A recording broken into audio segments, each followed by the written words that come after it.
कारुण्यरूपं करुणाकरन्तं श्रीरामचन्द्रं शरणं प्रपद्ये।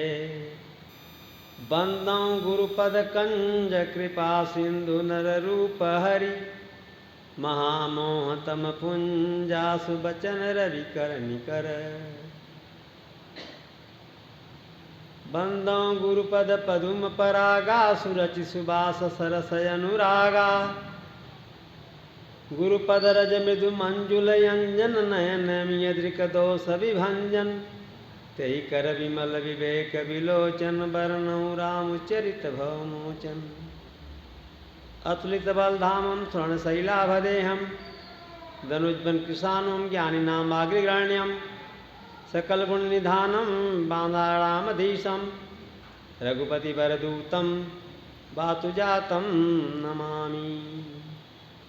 वसुदेवसुतं देवं कंसचारूणमर्दनं देवकी परमानन्दं कृष्णं वन्दे जगद्गुरुम्। जनकसुता जगजनन जानकी यस्य प्रिय करुणा निधानकी ताके जुगपत कमल मनामो जास कृपा निर्मल मति पामो। पुनिमन बचन करम रघुनायक चरण कमल बंदों सबुलायक राजीव नयन धरे धनुषायक भगत विपति भंजन सुखदायक। प्रणमो प्रथम भरत के चरना जासु नेम व्रत जाई न भरना रामचरण पंकज मन जासु लुबुध बधि पीयूत जई न पासु। रिपुसूदन पद कमल नमामि सूर्य सुशील भरत अनुगामी। वंदौ लक्ष्मण पद जल जाता शीतल सुभग भगत सुखदाता। रघुपति कीरत विमल पताका दंड समान भयो जस जाका। शेष सहस्र शीस जगकारम जो अवतरे भूम बैठारम। सदा सुशान कूल रहमो पर कृपा सिंधु सौमित्र गुणाकर। श्री राम जय जय राम।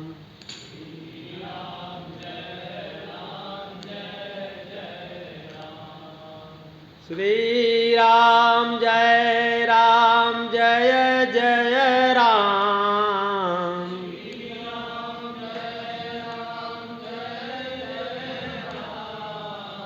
श्री राम जय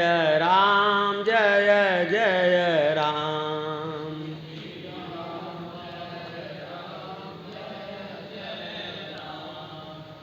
जय जय विघ्न हरण हनुमान।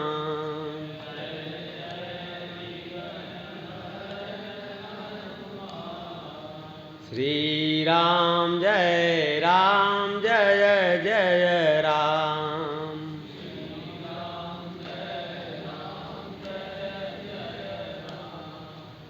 जय जय सिद्धिकरण हनुमान।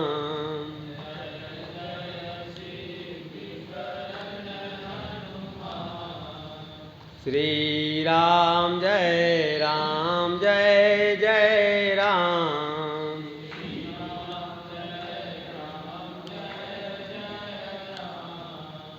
जय जय हनुमान गोसाई।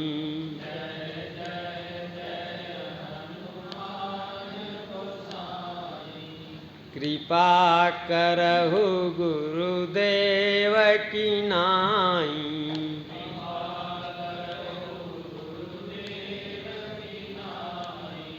श्री राम जय जय राम।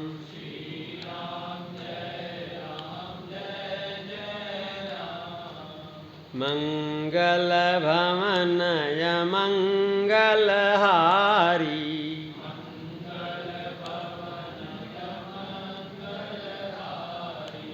उमा सहित जहि जपत पुरारी।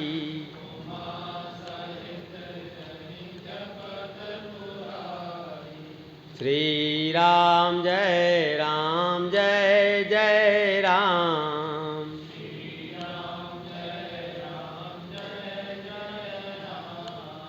श्री राम जय जय जय राम।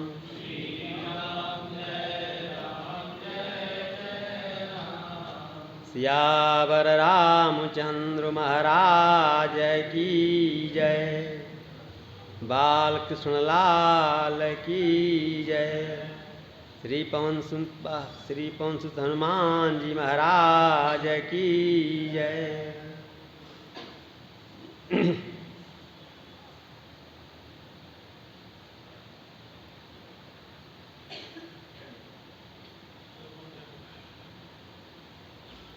राम कथा के रसिया अनंत बलवंत श्री हनुमान जी के श्री चरणों में प्रणाम करते हुए अपने अपने माता पिता और अपने गुरुदेव भगवान के श्री चरणों में प्रणाम करते हुए विश्व में कहीं भी बैठे हुए सूक्ष्म अथवा स्थूल रूप से विराजमान ब्राह्मण, संत, ऋषि, मुनि, महात्मा सभी जनों के श्री चरणों में प्रणाम करते हुए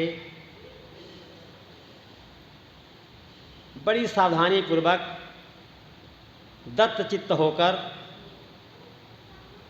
कथा श्रवण के लिए अपने मन, अपनी बुद्धि और अपने चित्त को लगाकर अपने मूल प्रसंग पर आ जाएं, जिसकी व्याख्या आपके बीच में विगत 6 दिनों से चल रही है और प्रसंग प्रायः सभी को याद हो गया है। फिर भी एक बार आपको स्मरण करा दें। बालकांड में वंदना प्रसंग में श्री गोस्वामी तुलसीदास जी महाराज श्री हनुमान जी की वंदना करते हुए एक दिव्य अर्धाली और एक सोरठा में वंदना संपन्न करते हैं। उसी प्रसंग को आपके बीच में रखा गया है, लिया गया है। महावीर विनमौ हनुमाना राम जासु जस आप बखाना। प्रणमौ पवन कुमार खल बन पावक ज्ञान घन। जासु हृदय आगार बसहि राम सर चाप धर। पूज्यपाद गोस्वामी जी महाराज कह रहे हैं कि मैं ऐसे महावीर की वंदना करता हूँ, महावीर विनो हनुमाना, ऐसे महावीर की वंदना करता हूँ, ऐसे हनुमान जी की वंदना करता हूँ जिसका जस भगवान ने स्वयं एक बार नहीं अनेक बार राम जासु जस आप बखाना स्वयं भगवान ने वर्णन किया है। ऐसे विशिष्ट महावीर हनुमान जी की मैं वंदना करता हूँ, प्रणाम करता हूँ। और विशेषता बताया प्रणमो पवन कुमार। ये हनुमान जी कौन है? कहा पवन पुत्र हैं, पवन देवता के पुत्र हैं, प्रणमो पवन कुमार।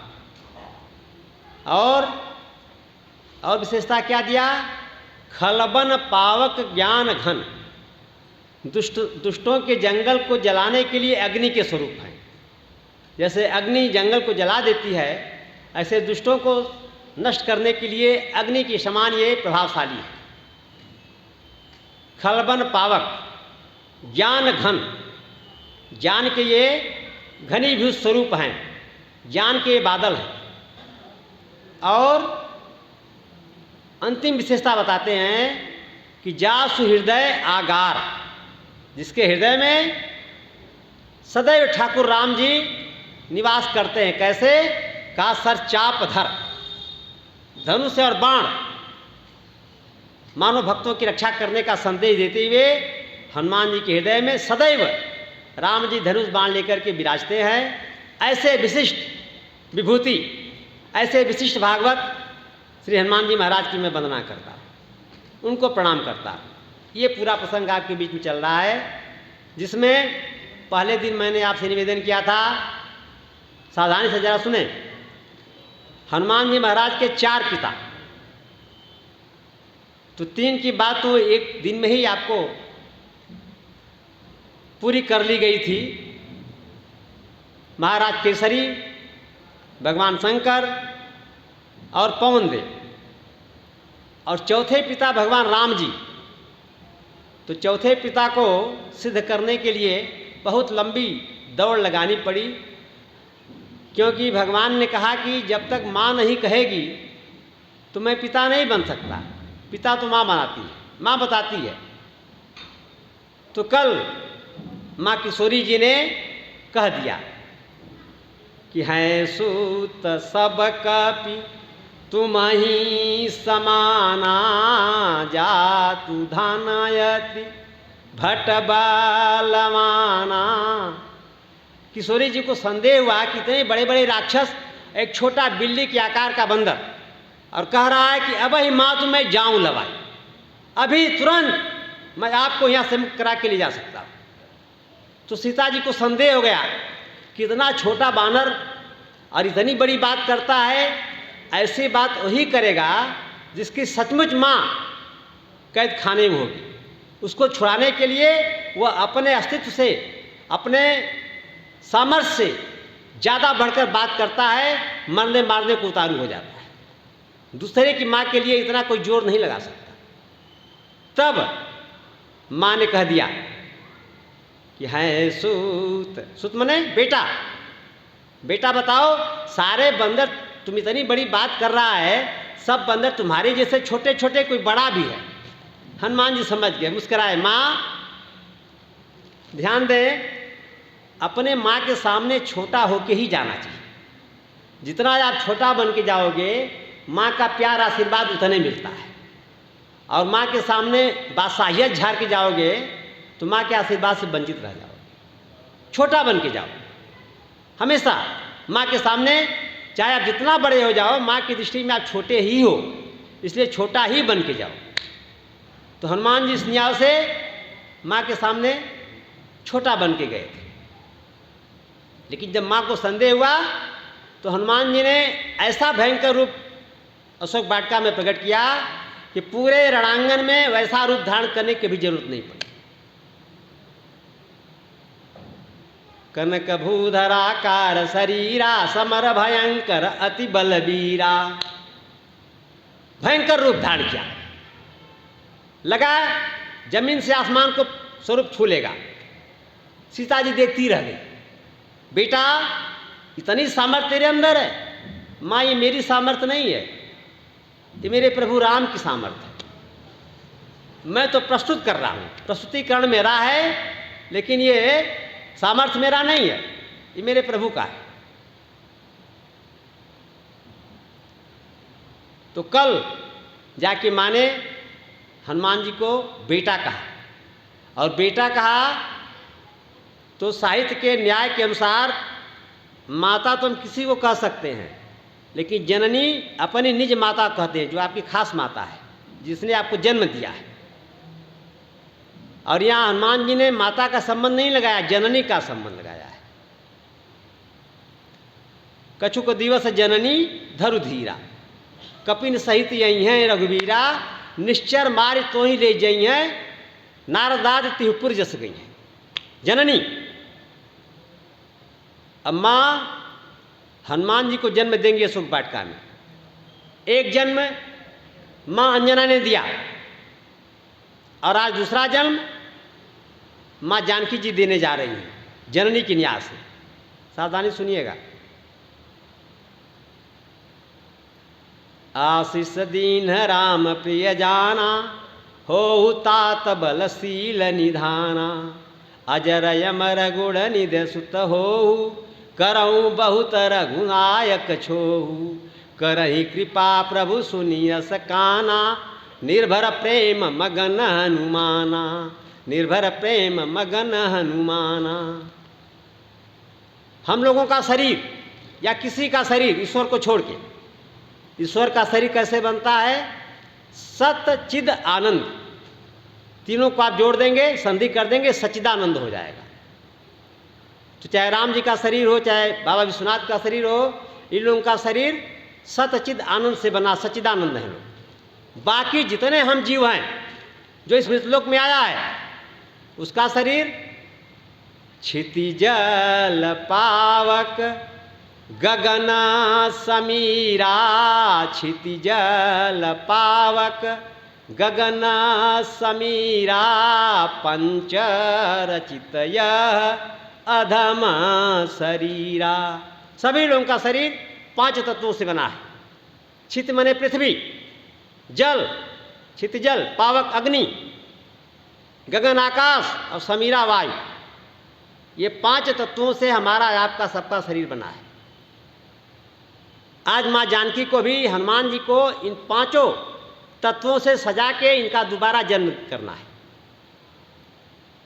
माँ ने आशीर्वाद का विग्रह बनाया हनुमान जी का। पार्थिव विग्रह तो माँ ने तैयार किया है, सामने हनुमान जी खड़े हैं, लेकिन आज एक आशीर्वाद का विग्रह देकर के हनुमान जी का पुनर्जन्म जानकी जी करा रही है। क्या कर रही हैं? जानकी जी को लगा कि मेरे करुणाधाम का बड़ा प्यारा भक्त है, बड़ा प्यारा सेवक है। आशीष दीन क्यों दिया? का राम प्रिय जाना, ये राम को प्रिय है इसलिए आशीर्वाद दिया, वरना नहीं देती। मेरे करुणाधाम को प्रिय है तो उस न्याय से मेरा भी प्रिय हुआ, और मैं उसे अभी बेटा कह चुकी हूँ। इस न्याय से क्या क्या आशीर्वाद दिया? हो तात बलशील निधाना, अजर अमर गुण निध सुत हो। 5 आशीर्वाद, 5वां आशीर्वाद 5 तत्व के प्रतीक हैं। हो तात बल, बल के निधान हो जाओ बेटा। ये बल क्या है? वायु तत्व है। संसार में जितना ताकत वायु के पास है, हवा के पास है, उतनी ताकत किसी के पास नहीं है। अब आपको गरुड़ पुराण की एक कथा सुना दें, वायु की शक्ति के बारे से संबंधित है। एक बार गरुड़ में और सुमेरु पर्वत में ठन गई, कौन बली कौन बलशाली। तो दोनों ने अपनी अपनी होड़ लगाई। गरुड़ ने कहा मैं बलशाली हूं, भगवान का वाहन हूं। सुमेर ने कहा मैं बलशाली हूं, भगवान का स्वरूप हूं। का ऐसे बात नहीं बनेगी, प्रतियोगिता होगी तब निर्णय होगा। तो पवन देव ने कहा कि ठीक है, कल सुबह 8 बजे प्रतियोगिता शुरू हो। और सुमेरु से कहा कि तुम तैयार रहना, 8 बजे मैं पूरी गति से चलना प्रारंभ करूंगा। इधर नारद जी को पता लगा कि भगवान के 2 भक्तों में होड़ लग गई है, प्रतियोगिता होने जा रही कल सुबह 8 बजे।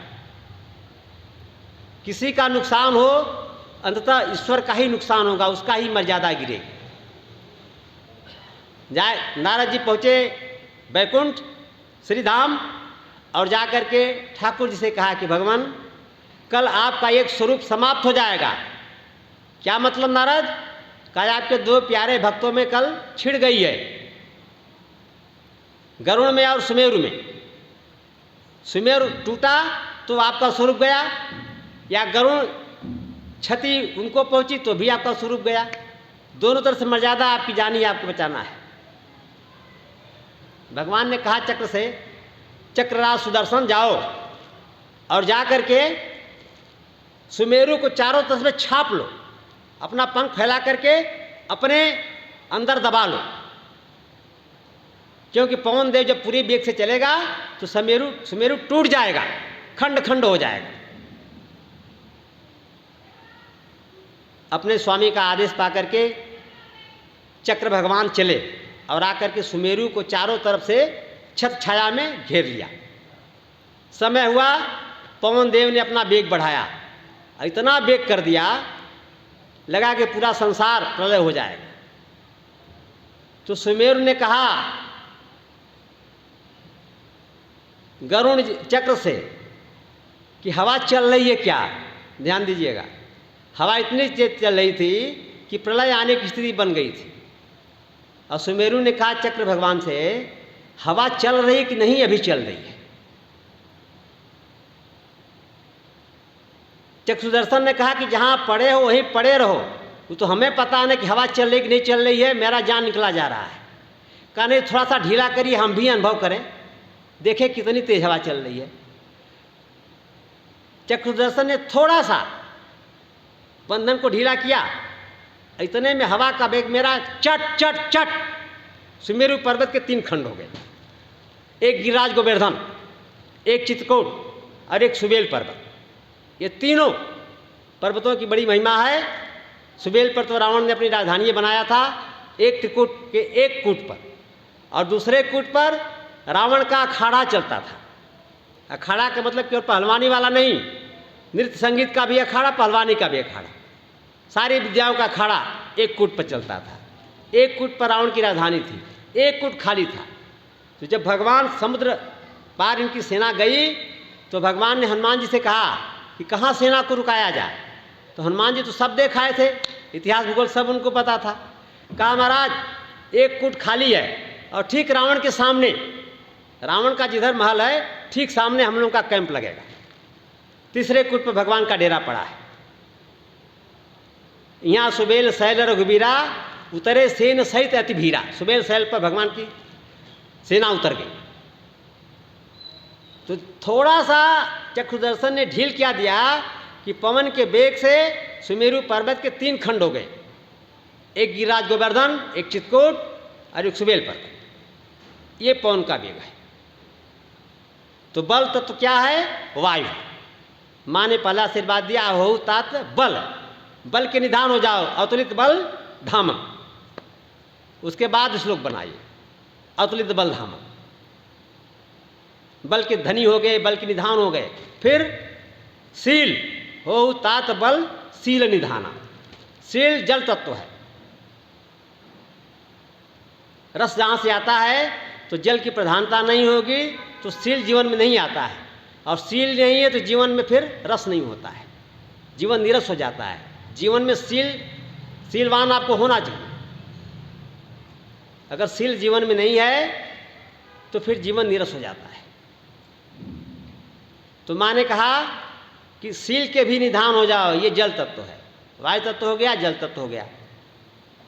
अभी 3 चीज चाहिए विग्रह बनाने के लिए। आगे माँ ने आशीर्वाद दिया, अजर अमर गुण निदसु तहोहु अजर अमर। अजर अग्नि तत्व है। संसार में कोई ऐसी वस्तु नहीं है जिसको अग्नि न जला सके। गोस्वामी जी कई संकेत करते हैं मानस में, कान पावक जार सके, कान समुद्र समाय, कान करे अबला प्रबल, के ही जग काल न खाए। ये 4 चीजें गोस्वामी ने दिया है। कान पावक जार सके, अग्नि किसको नहीं जला सकती, मैंने सबको जला सकती। कान समुद्र समाय, समुद्र में क्या नहीं समा सकता है।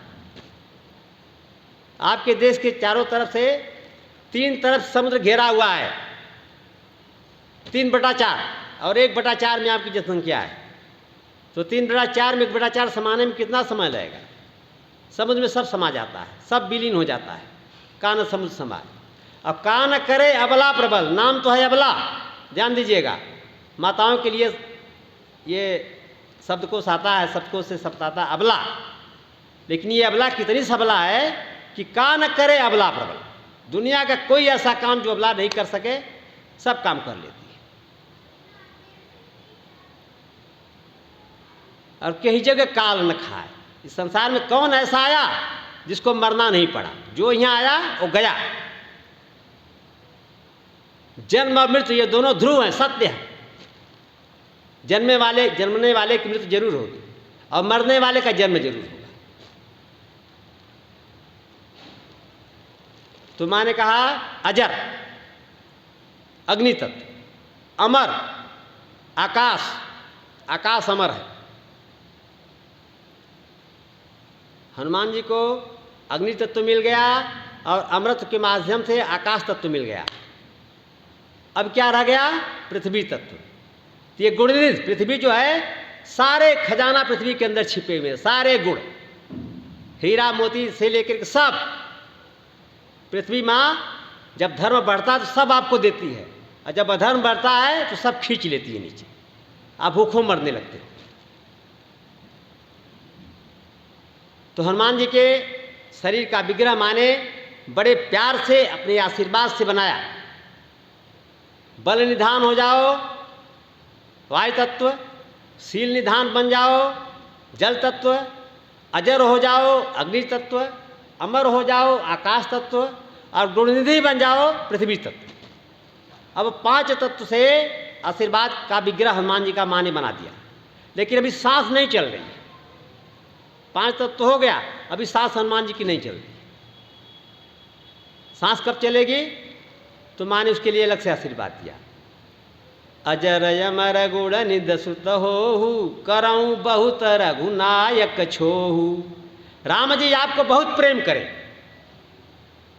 अब जैसे प्रेम सुना हनुमान जी ने, हनुमान जी की सांस चलने लगी, शरीर में जान आ गया, प्राण आ गया। अजर हो, अमर हो, गुणनिध हो, बल निधान, शील निधान, हनुमान जी के चेहरे पर कोई मुस्कान नहीं आई थी। लेकिन जैसे माँ ने कहा कि करऊं बहुत रघुनायक छोहु, बेटा तुमको राम जी हमेशा बहुत प्रेम करें, अब भी प्रेम करते हैं, लेकिन मैं तुम्हें आशीर्वाद देती हूं कि आगे आओ और भविष्य में बहुत प्रेम करें। और जैसे ये आवाज हनुमान जी कान में गई, करहि कृपा प्रभु सुनिय सकाना, निर्भर प्रेम मगन हनुमाना। हनुमान जी प्रसन्न हो गए, मगन हो गए, नाचने लगे। क्यों? आशीष तव अमोघ विख्याता। जैसे हमारे राम जी के बाण अमोघ हैं, वैसे हमारे किशोरी जी की आशीर्वाद अमोघ, निष्फल नहीं जा सकती। आज माँ ने अपने आशीर्वाद का एक विग्रह तैयार किया और उसमें ठाकुर जी के प्रेम की सांस डाली। अब हनुमान जी का ये पूरा पुनर्जन्म अशोक वाटिका में माँ ने कराया। हनुमान जी को अपने आशीर्वाद से पुष्ट कर दिया कि अब कोई निश्चर, कोई रावण कुछ नहीं बिगाड़ सकता, बाल बाका नहीं कर सकता।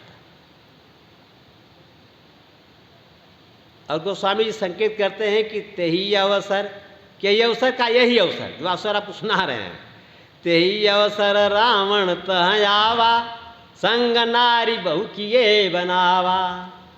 रावण भोगी व्यक्ति है, और भोगी व्यक्ति रात में अनाप शनाप खाता है, अनाप शनाप पीता है, और 2 बजे सोता है। रात में 2 बजे सोएगा, सुबह 10 बजे उठता है।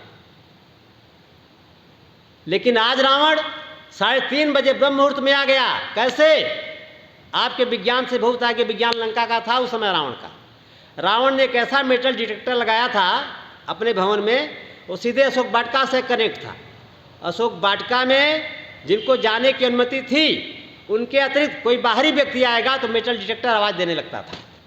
अशोक वाटिका में कोई आ गया है, 3-3:30 बजे, 3 बजे से हनुमान जी पहुँचे 3:30 बजे, टनटनाने लगी घंटी उधर, जैसे अलार्म हमारा आपका बजने लगता है। रावण देखा, अरे अभी तो 3:30 हो रहा है, कोई चोर घुस आया अशोक वाटिका में, मेरी सारी पहरेदारी की व्यवस्था ध्वस्त हो गई, विफल हो गई। तो रावण मंदोदरी को जगाया और कुछ पटरानियों को जगाया, साज सज्जा तैयार किया। राजा महाराजा है, अकेले थोड़े जाएगा, पूरी अपनी व्यवस्था करके किए नारी बहुत बनावा। अनेक प्रकार का आवश्यक चीज़ें जो राजा के लिए होनी चाहिए उसने व्यवस्था किया, और मंदोदरी के लेकर के अशोक वाटिका में पहुंचा। और वहाँ चारों तरफ देखा, कहीं कुछ नहीं दिखाई पड़ा इसको। हनुमान जी कहा थे, तरु पल्लव में रहु लुकाई, पेड़ों के पत्तों के झुरमुट में छिपे थे। हनुमान जी ने जब देखा रावण को, कहा काश अगर मेरे प्रभु की आज्ञा होती, या मेरे दादा मंत्री जामवंत जी ने भी कह दिया होता, तो इसका काम आज ही तमाम कर देते, पूरी रामायण की कथा ही समाप्त हो जाती। लेकिन दोनों ने ब्रेक लगा दिया है। राम जी ने क्या कहा था कि कही बल बिरह बेगी तुम आवहु, और जामवंत जी ने भी कहा किसी तही देख कहु सुधि आई, केवल समाचार ले आना, कुछ करना नहीं है। दोनों लोगों ने रोक रखा है। रावण आया और आते ही सीता जी के सामने प्रस्ताव रख दिया, एक बार बिलो कि मम ओरा, सुंदरी एक बार केवल मेरे तरफ देख दो। तो क्या करोगे रावण, एक बार मैं देख दूंगी तो जितनी मेरी रानियां हैं मंदोदरी के समेत, रानी पटरानी सब, तव अनुचरी करऊं प्रण मोरा, ये मेरी प्रतिज्ञा है अशोक वाटिका में। एक बार तुम मेरी तरफ देख दोगी तो सारी मेरी रानियां पटरानियां तुम्हारी सेवका बन जाएंगी, अनुचरी बन जाएंगी। उसको पता नहीं है। अगर किशोरी जी एक बार सचमुच देख देती ना तो रावण ही भस्म हो जाता, उसको पता नहीं है। उसका जवाब दिया किशोरी जी ने। आर्य महिला भारतीय परंपरा सतीत्व के निर्वाह को करती हुई एक तिनका उठाया, सामने रावण से नजर नहीं मिला रही, तिनके को लक्ष्य किया, मानो तिनके से बात कर रही हैं। तृणधरी ओट कहत बै देही, तिनके को सहारा दिया और तिनके से बात कर रही हैं। रावण, तुम्हें पता नहीं है, ये तुम मेरे गले में अपनी बाँह को डालना चाहते हो, इस गले में कौन बाँह आएगी? प्रभु भुज करी कर समदस कंदर, श्याम सरोज दाम सम सुंदर। हमारे ठाकुर जी श्याम बड़ कमल के समान हैं और उनकी भुजाएं हाथी के सूंड की तरह से है। हाथी का सूंड ऊपर मोटा होता है, जैसे नीचे आएगा पतला होता है, एक उसका सुंदर आकार है। तो हमारे ठाकुर जी की भुजाएं ऊपर चौड़ी हैं और नीचे पतली हो गई। प्रभु भुज करी कर सम दस कंदर, भगवान की भुजा हाथी के सूंड के समान है। तो किशोरी जी ने कहा कि मेरे गले में 100 भुज ऐसी ठाकुर जी की भुजा होगी, और नहीं तो तब ऐसी घोड़ा जो तुम्हारे हाथ में भगवान शंकर का दिया हुआ अमोघ कृपाण है, तलवार है, वो मेरे गर्दन पर आएगा। तेरी भुजा मेरे गर्दन को नहीं छू सकती। या तो मेरे गर्दन में मेरे राम जी की भुजा आएगी, या तेरा अमोघ भगवान शंकर का दिया हुआ चंद्रहास गर्दन पर आएगा। और तुम्हें पता नहीं तुम क्या हो। तुम्हें बता दो तुम्हारी औकात, तुम खद्योत हो। और खद्योत मने जो रात में जुगनू जलता है, टिम टिम करता है। तो कमल जुगनू के प्रकाश में नहीं खिलेगा, कमल भगवान भास्कर के प्रभाव प्रकाश में खिलेगा।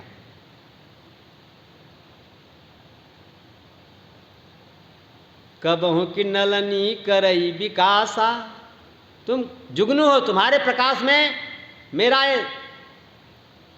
सौंदर्य कमल नहीं खिलेगा। ये कब खिलेगा? जब रघुवंश भानुवंश के भानु आएंगे, उनका प्रकाश पड़ेगा, तब ये मेरा चेहरा खिलेगा। अब रावण को बड़ा बुरा लगा।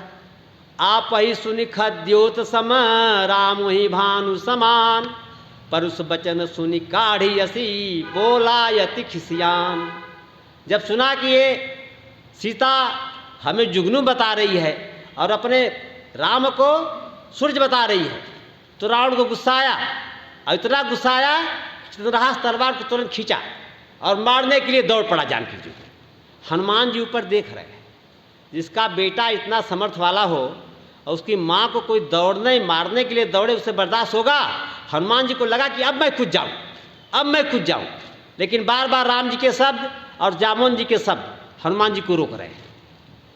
हनुमान जी ने आंख बंद किया, हे प्रभु अब तुम ही माँ की रक्षा करो, मैं तो वचनबद्ध हूं, कुछ नहीं कर सकता। और इस तरह में हनुमान जी क्या देखते हैं कि मंदोदरी दौड़ पड़ी। मैं तनया कही नीत बुझावा, मैं तनया मंदोदरी, मैं राक्षस की बेटी है, ये मंदोदरी नाम इसका है। तो इसने कहा आप संसार के इतने बड़े वीर और एक अबला के लिए, एक महिला के लिए तलवार लेके दौड़ रहे हो, इतिहास कलंकित हो जाएगा। अपने इतिहास को बचाओ, निश्चर कुल के इतिहास को बचाओ, लंका के इतिहास को बचाओ। क्या करने जा रहे हो? लोग क्या कहेंगे कि विश्व विजेता रावण एक अबला को मारने के लिए तलवार लेके दौड़ पड़ा।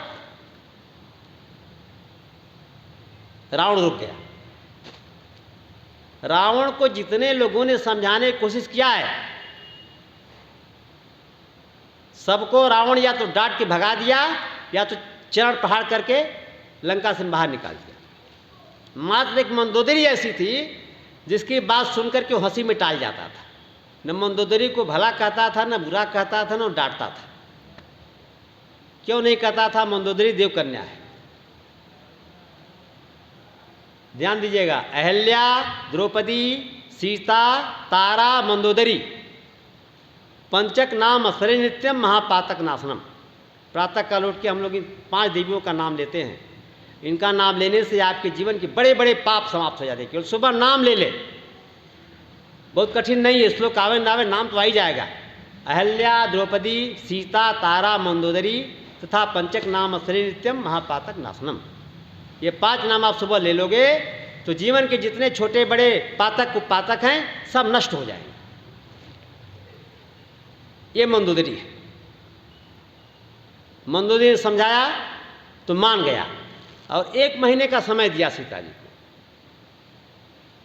मास दिवस मह कहा न माना तो मैं मारब काढ़ी कृपाना। आज तो मैं छोड़ दे रहा हूं, लेकिन 1 महीने के अंदर मेरी बात तुमने नहीं मानी, मेरी रानी बनने का प्रस्ताव स्वीकार नहीं किया, तो इसी चतुराह से तेरा वध कर दूंगा। इतना कह करके और सारी पहरेदारी पर जो राक्षसियाँ रखी गई थी सबको बुलाया और कहा कि तुम लोग भयंकर भयंकर रूप बना करके इस राजकन्या को, इस सुंदरी को डरवाओ, धमकाओ, हमारे पक्ष में लाने का प्रयास करो।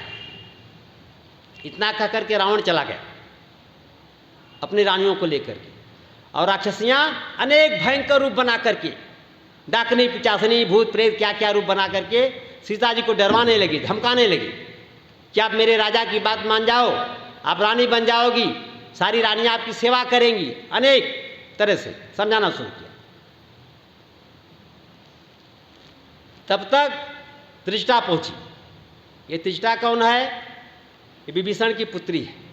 गोस्वामी जी परिचय इसका देते हैं कि त्रिजटा नाम राक्षसी एका राम चरण रति निपुण विवेका। ये भगवान के चरणों में इसका बहुत प्रेम है। रामचरण रति, रति है इसकी, और निपुण है, निपुण माने चालाक है, और विवेका, विवेकशील है। भगवान के चरणों की प्रेमी है, निपुण है, बुद्धिमान विद्यमान है और विवेकवान है। ये आई है तो निश्चरी, लेकिन सारे गुणों से सुशोभित है, भगवान की भक्त है। और उसने सीता जी को बचाने के लिए एक युक्ति सोची, और सही भी थी। युक्ति क्या सोची? वो सचमुच उसी रात में, जिस रात में हनुमान जी पधारे थे, ब्रह्म मुहूर्त में जब हनुमान जी अशोक वाटिका में सीता जी के सामने थे, उसी समय त्रिजटा को सपना आया। लोग कहते हैं कि प्रातःकाल ब्रह्म मुहूर्त का सपना सत्य होता है। क्या सपना आया? वो सपना राक्षसियों को सुनाने लगी। उसने कहा कि मैंने एक बड़ा दुस्वप्न देखा है, बुरा सपना देखा है। तो सब राक्षसियां जिज्ञासा, बस क्या देखा आपने? तो सपना बता रही है कि सपने बानर लंका जारी, जातु धान सेना सब मारी, खरयाड़ूड़ नगन 10 सीसा, मुंडित सिर खंडित भुज बीसा, यही विधि सो दक्षिण दिस दाय जाई, लंका मनहु विभीषण पाई। उसने कहा कि मैंने ऐसा सपना देखा है कि कोई एक बंदर आया है।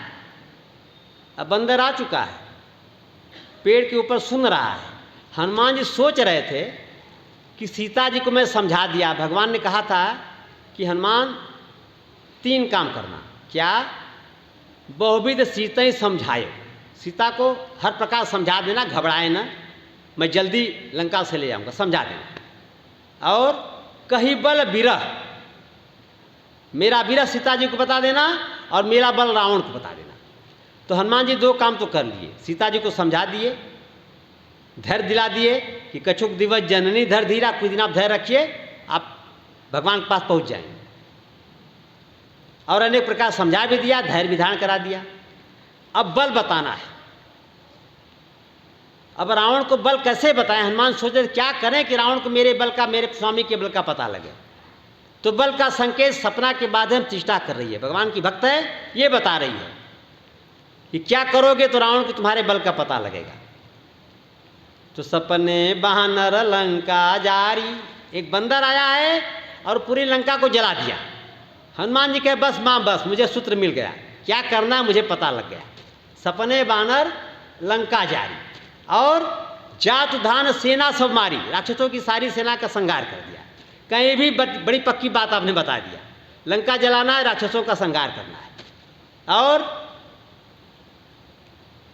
रावण क्या स्थिति होगी?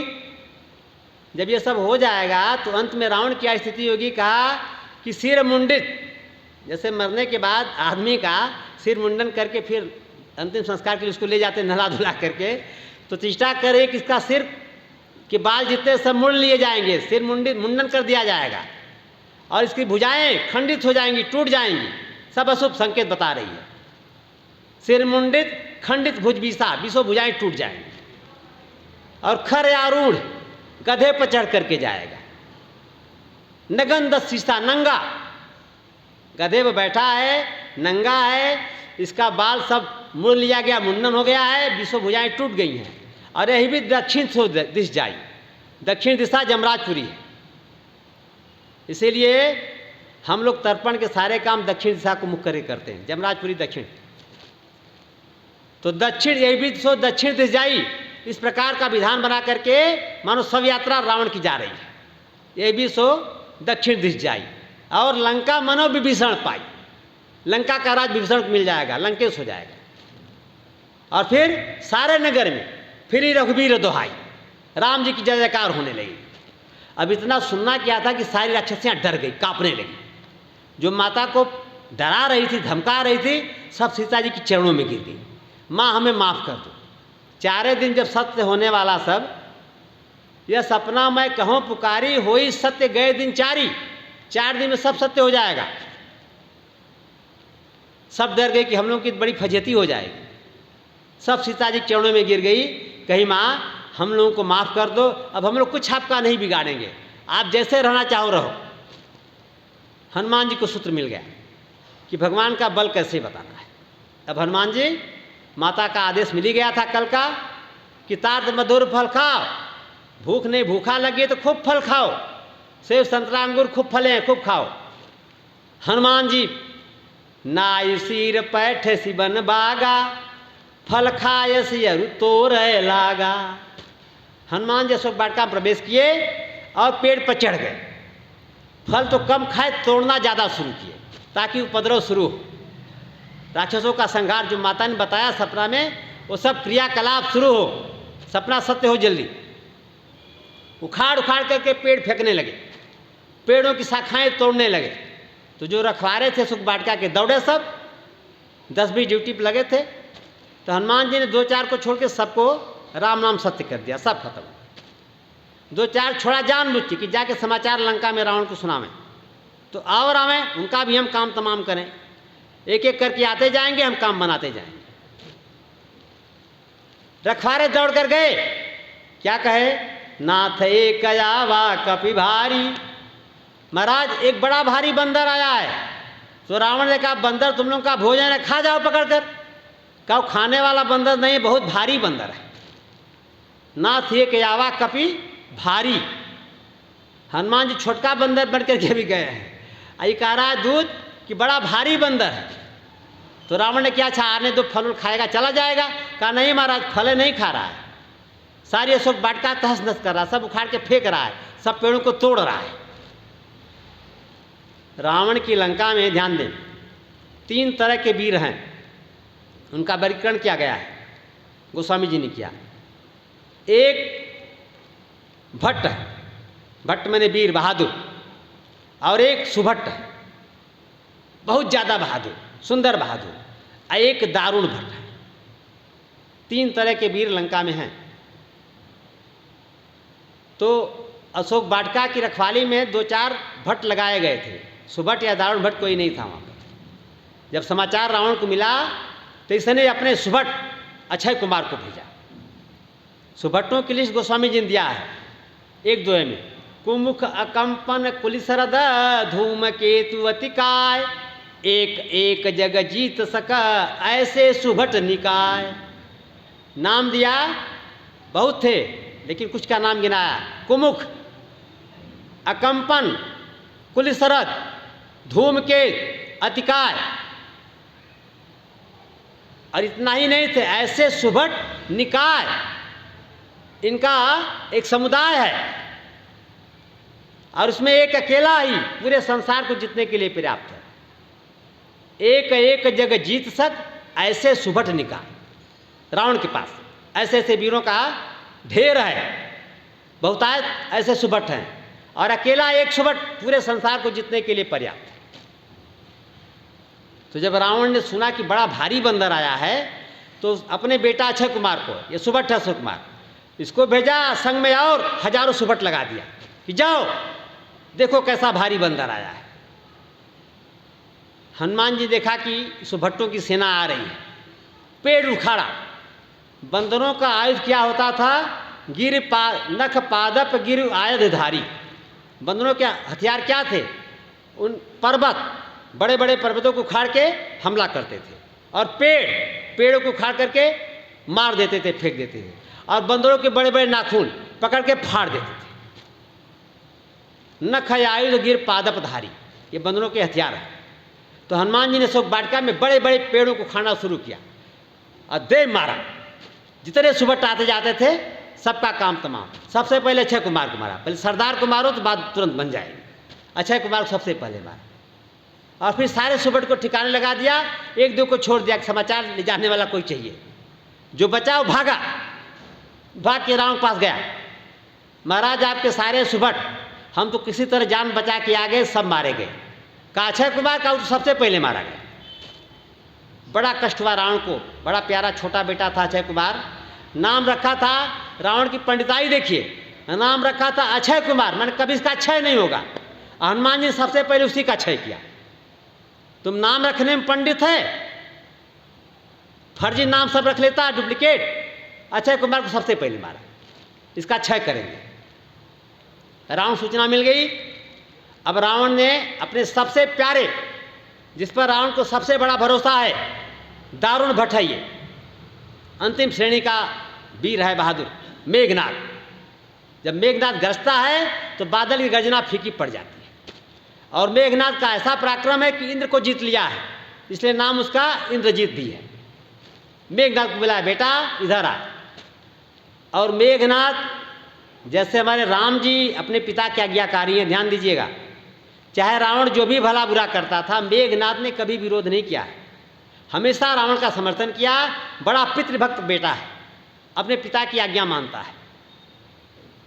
रावण ने मेघनाद को बुलाया, बेटा जरा देख, लंका में कोई एक ऐसा उत्पाती बंदर आ गया है जो तुम्हारे भाई अक्षय कुमार को मार डाला, और बहुत सारे सुभट्टों को किनारे लगा दिया।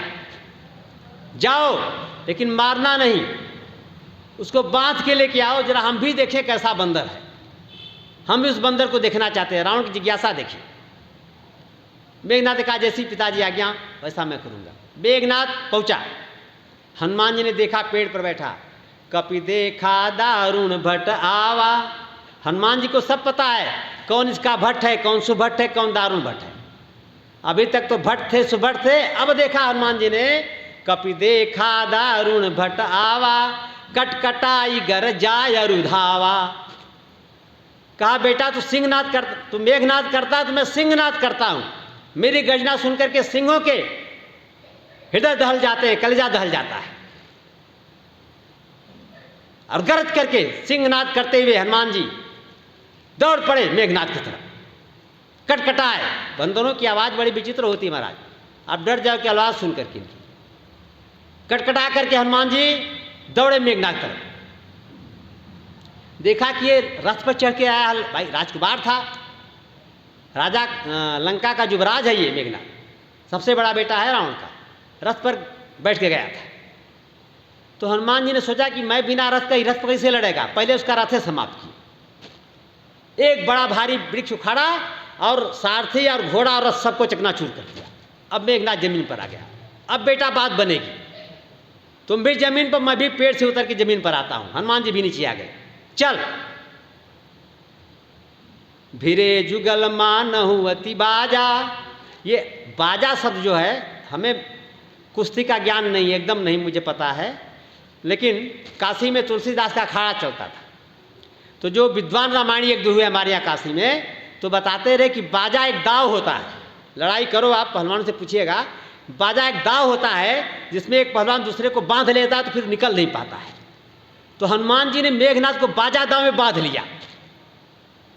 गोस्वामी जी संकेत करते हैं, गोस्वामी अखाड़ा गोस्वामी जी हैं, भिरे जुगल मानहु अति बाजा। बाजा दाव में मेघनाद को बांध लिया। अब मेघनाद सांस ऊपर नीचे होने लगी, लगा प्राण निकल जाएगा। किसी तरह से इधर उधर छटपटा करके निकला। इतने में हनुमान जी ने घूसा लगा दिया। अब घूसा लगते ही मेघनाद को मूर्छाया गई। हनुमान जी का घूसा जिसको लगे प्यारे, वो चाहे तभी वो बचेगा, नहीं तो घूसा लगने के बाद कोई बचता नहीं है।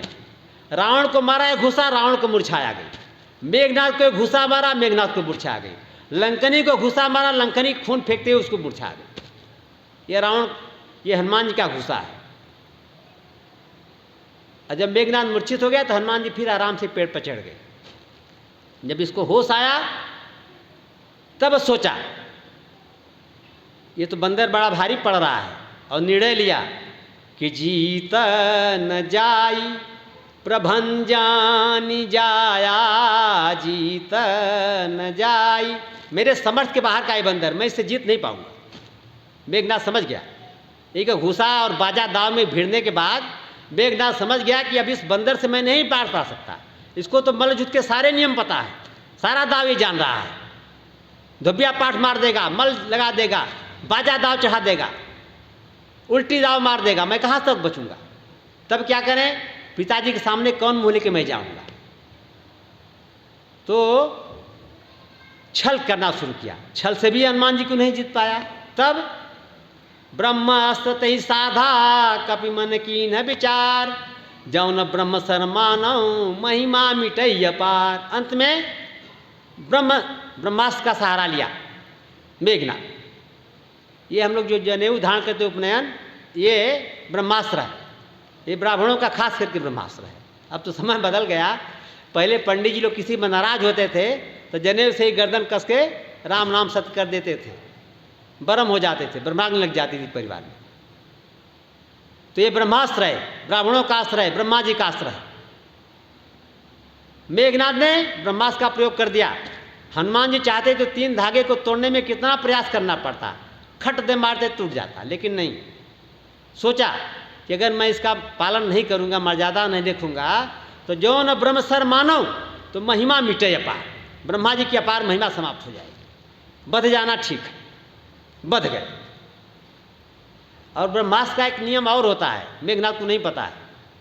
ब्रह्मास्त्र के बाद दूसरा कोई आप बंधन लगाओगे, ब्रह्मास्त्र अपने आप मुक्त हो जाता, चला जाता है। तो मेघनाद सोचा कि 3 धागा में बधा के रास्ता में झटका मारा तो चला जाएगा। तो मोटी मोटी लोहे की जंजीर मंगा करके हनुमान जी को बंधवा दिया। अब जैसे जंजीर पड़ी वैसे ब्रह्मास्त्र ब्रह्मलोक चला गया।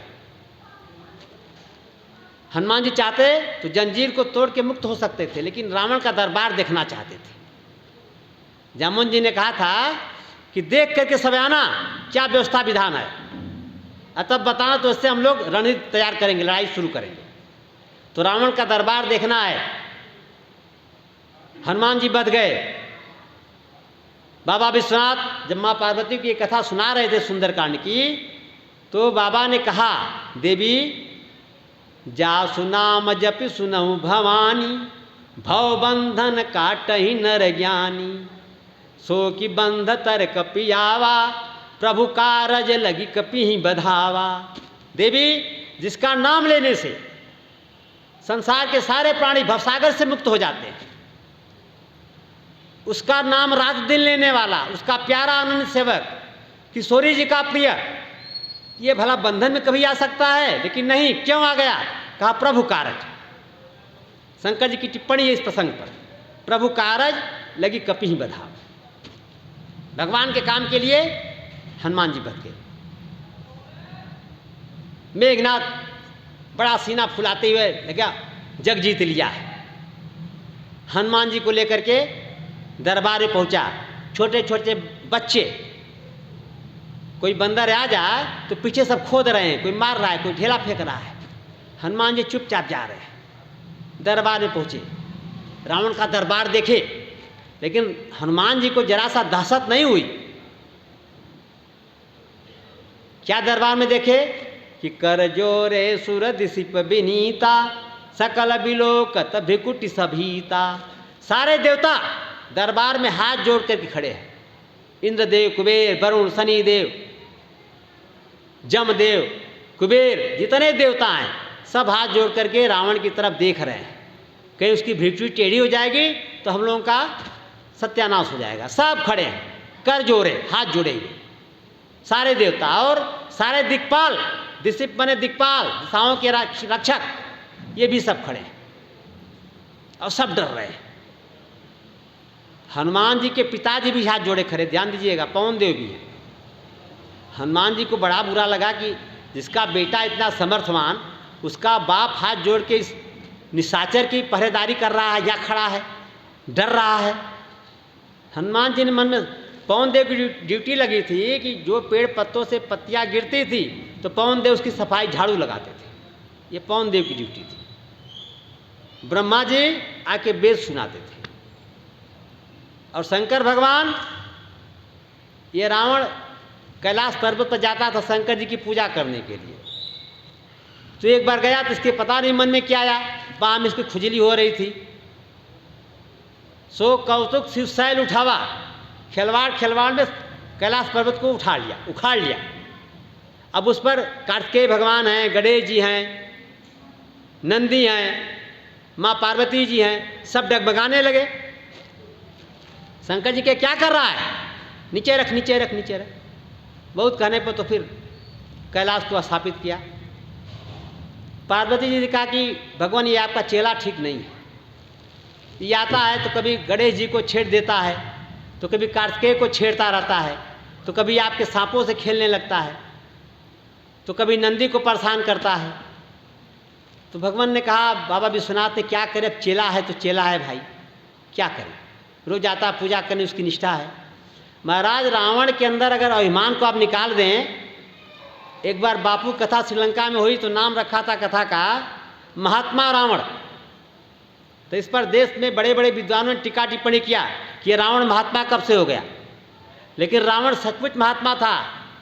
आप बुरा मत मानिएगा, रावण जैसा कुलीन, रावण जैसा विद्वान, रावण जैसा वीर, रावण जैसा सर्वज्ञ, रावण जैसा शिवतांडव बनाने वाला, रावण जैसा रावण संहिता लिखने वाला आज तक कोई नहीं हुआ।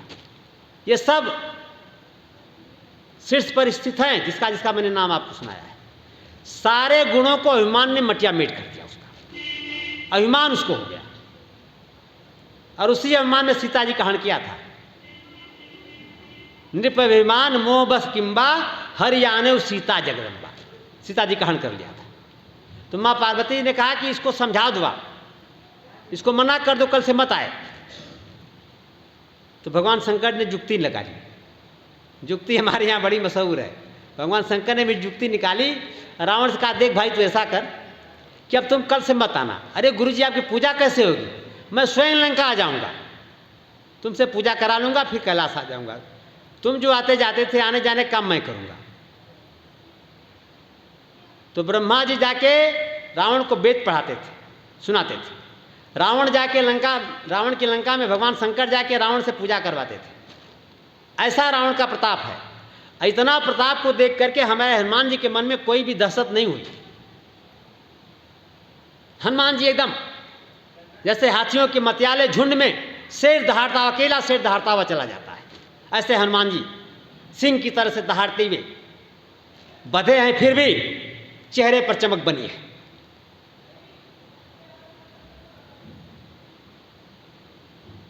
रावण ने कहा, प्रश्नों की झड़ी लगा दिया रावण। कह लंकेश कवन तय कीसा, केहि के बल घालेहु बन खीसा। कीधौ श्रवण सुनौ नहीं मोही, देखौ अति असंक सठ तोही। मारे निश्चर केहि अपराधा, कहु सठ तोही न प्राण क बाधा। 3 अर्धालियों में 6 प्रश्न कर दिया। और 3 अर्धाली में हनुमान जी को 2 बार सठ कहा है। सठ माने मूर्ख, सठ माने दुष्ट, दोनों अर्थ निकलता है। तो रावण को मूर्ख कह रहा है, रावण को दुष्ट कह रहा है। न्याय से देखा जाए तो पहला प्रश्न है रावण का, कह लंकेश कवन तय कीसा, तुम कौन बंदर हो। तो उत्तर भी पहले प्रश्न का पहले देना चाहिए कि मैं कौन बंदर हूं।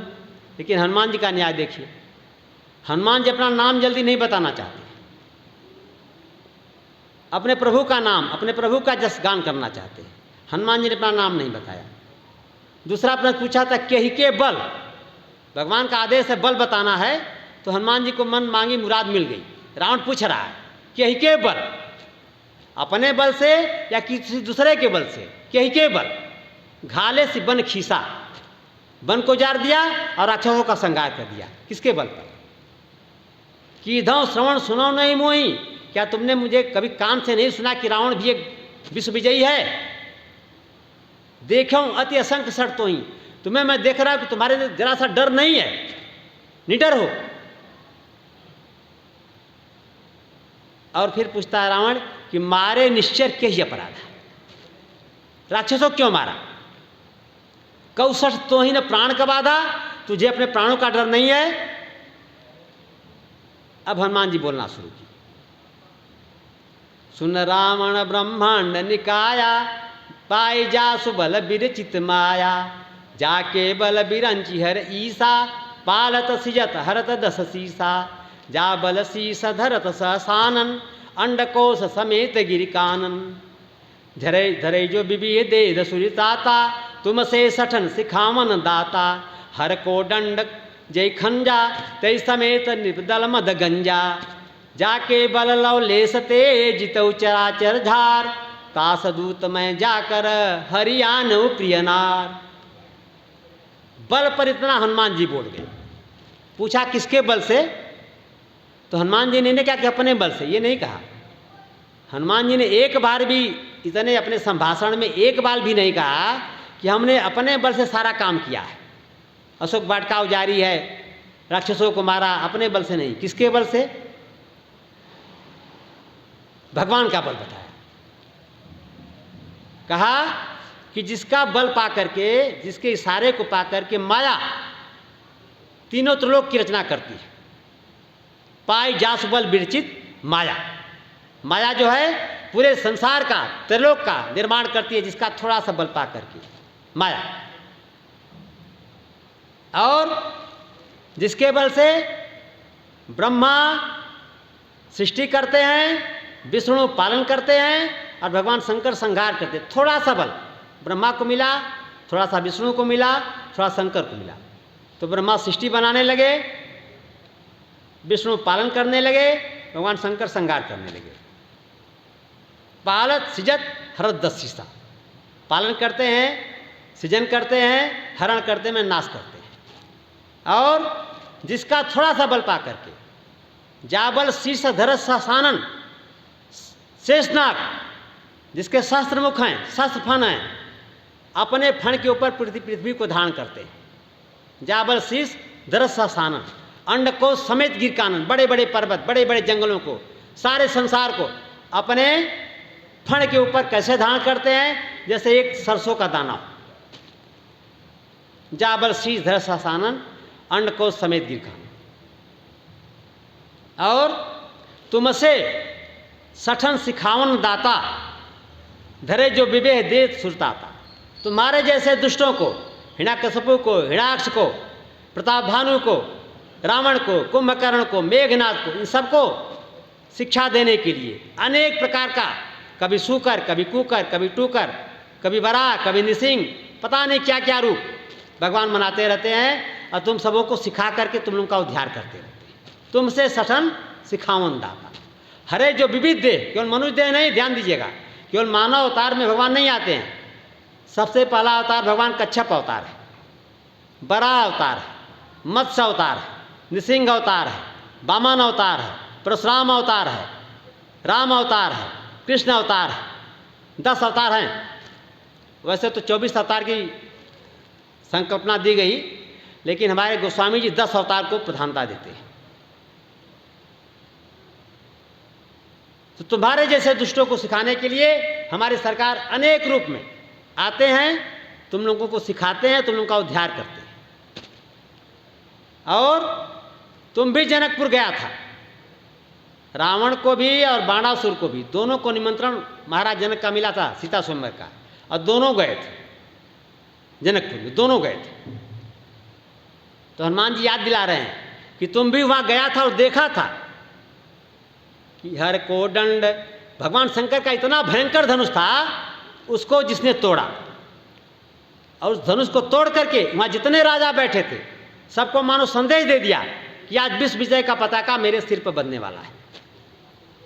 तेज समेत नृपदल मद गंजा, राजाओं का जो समूह था सबके अभिमान को चकनाचूर कर दिया।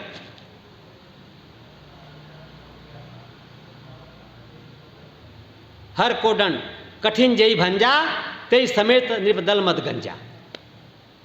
और उसी भगवान राम के जाके बल लवलेश थे, थोड़ा सा बल तुमको मिल गया।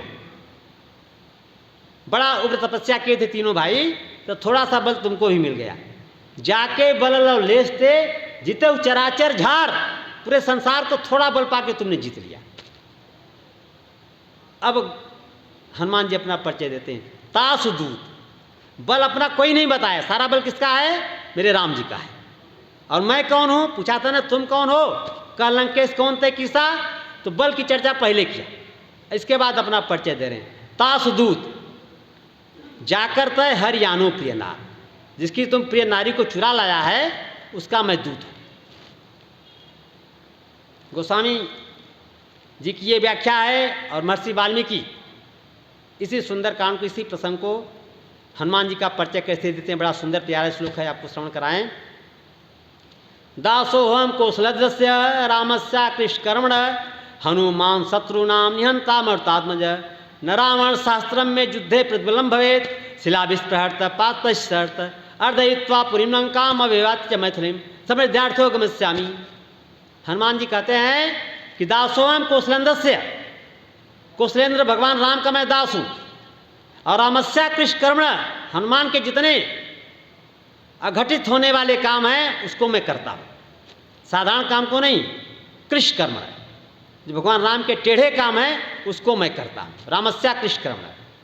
और मेरा नाम हनुमान, शत्रु नाम निहंता, शत्रुओं की सेना को मैं एक क्षण में नष्ट करता हूँ। तुमने अभी देखा है, सुना भी है। हनुमान शत्रु नाम निहंता, मारुतात्मज, मैं वायुपुत्र। और तुम्हारी सारी सेना को मैं फाड़ दूंगा, जैसे सिंह मतवाले हाथियों के समूह को फाड़ देता है, ऐसे मैं तुम्हारी सारी सेना को फाड़ दूंगा। और सुरक्षित निकल करके जा करके किशोरी मैया को प्रणाम करके अपने राम जी के पास चला जाऊंगा, तुम कुछ नहीं बिगाड़ पाओ। ये वो व्यक्ति बोला जो बधा है लोहे की मोटी मोटी जंजीर में। ध्यान दीजिए, ये हनुमान जी हैं। ये मानस का सबसे विशिष्ट चरित्र है हनुमान चरित्र, आप श्रवण कर रहे हैं।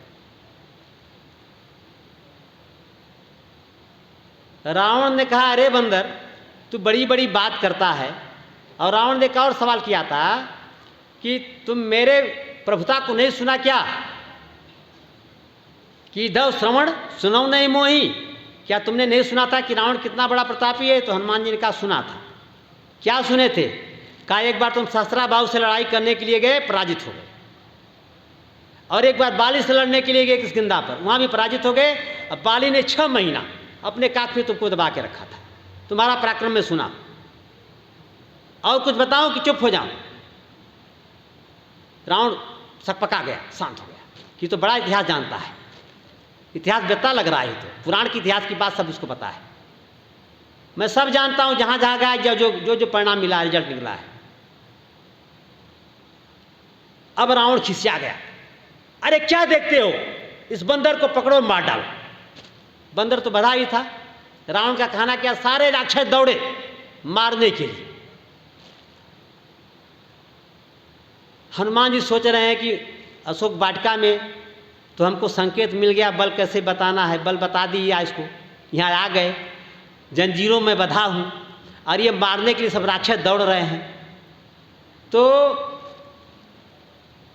प्रभु कारज, आपको ध्यान दिला दें, एक बात याद आ गई, जरूरी भी इस प्रसंग में बताना आपको। राम काज क्या है, प्रभु कारज क्या है? भगवान भोलेनाथ कहते हैं कि प्रभु कारज ले कपि बधावा।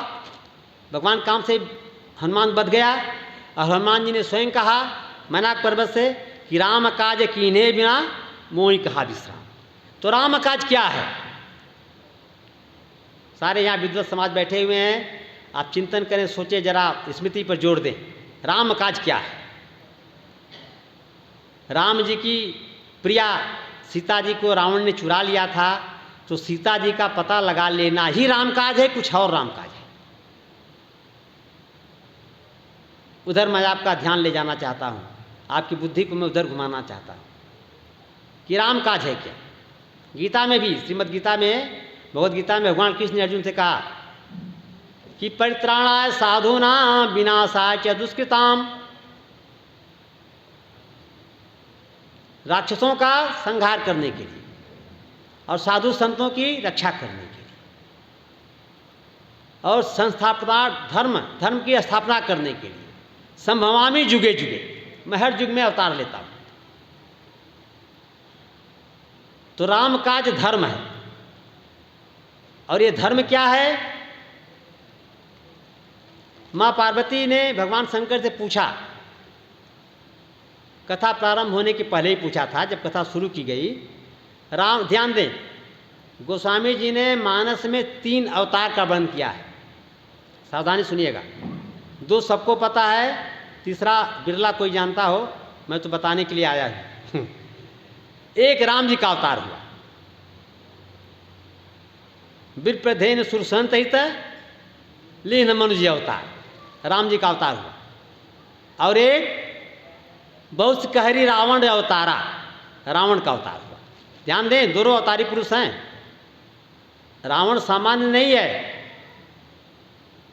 राम जन्म का प्रसंग नहीं मेरा है, लेकिन इतना निवेदन कर दूं कि रावण कौन है? ये भगवान के बैकुंठ का प्रहरी है, रक्षक है, द्वारपाल है।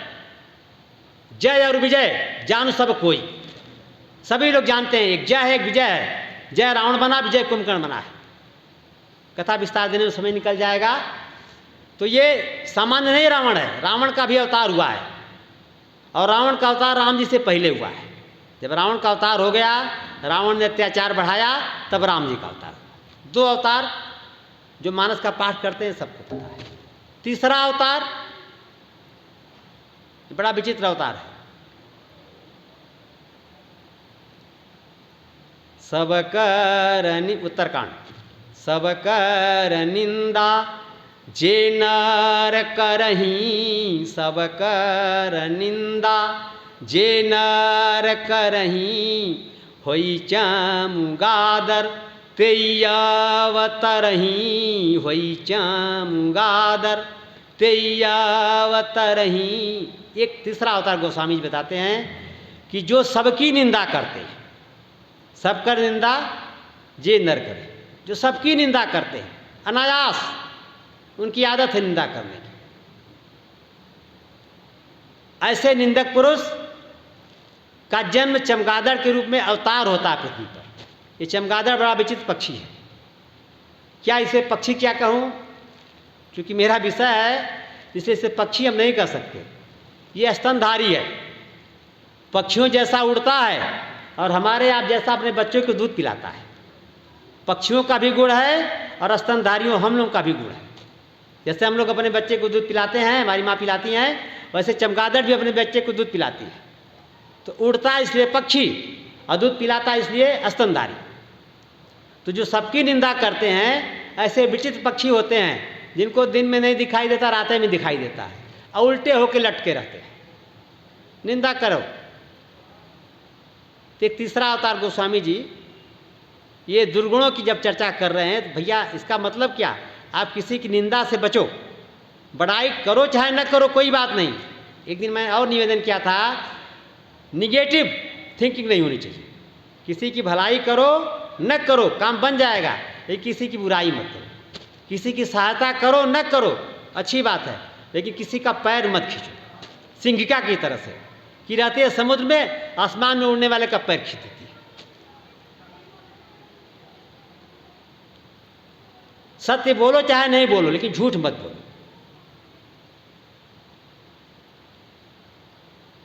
लोग कहते हैं महाराज झूठ नहीं बोलेंगे तो धंधा नहीं चलेगा।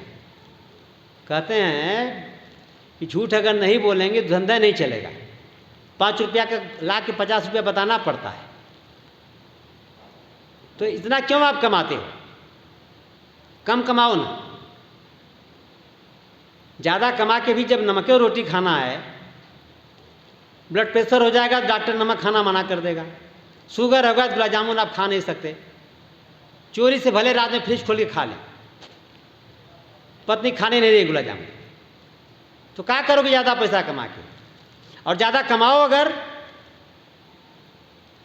तो पुराणों में, वेदों में तो आया चतुर्थांश धनम देयम। अगर आप 100 रुपया कमाते हैं तो 25 रुपया दान दे दीजिए।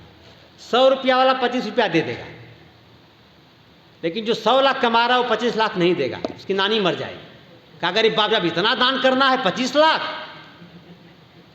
तो इतना दान नहीं कर सकते तो इतना क्यों कमाते हो? तो पुराणों ने थोड़ा संशोधन किया, ये वेद वाक्य है, चतुर्थांश चौथा भाग, पुराणों ने संशोधन किया। चलो भाई चौथा नहीं दो कि दशमांश धनम दे, दशमांश दान करो। 100 रुपया कमाओ तो 10 रुपया दान दे, 100 वाला दान तो 10 कर देगा, लेकिन जो 100 लाख कमा रहा है 10 लाख करना हो नहीं करेगा, उसकी भी सांस अटक जाएगी। और दान की प्यारे बड़ी महिमा है। हमारे यहाँ धर्म को 4 चरण बताए गए। ये नंदी भगवान जो हैं ये धर्म के प्रतीक हैं। भगवान शंकर बैल पर सवारी क्यों करते हैं, नंदी पर सवारी क्यों करते हैं? क्योंकि नंदी ये धर्म के प्रतीक हैं, इनके पास 4 चरण, 4 पैर हैं।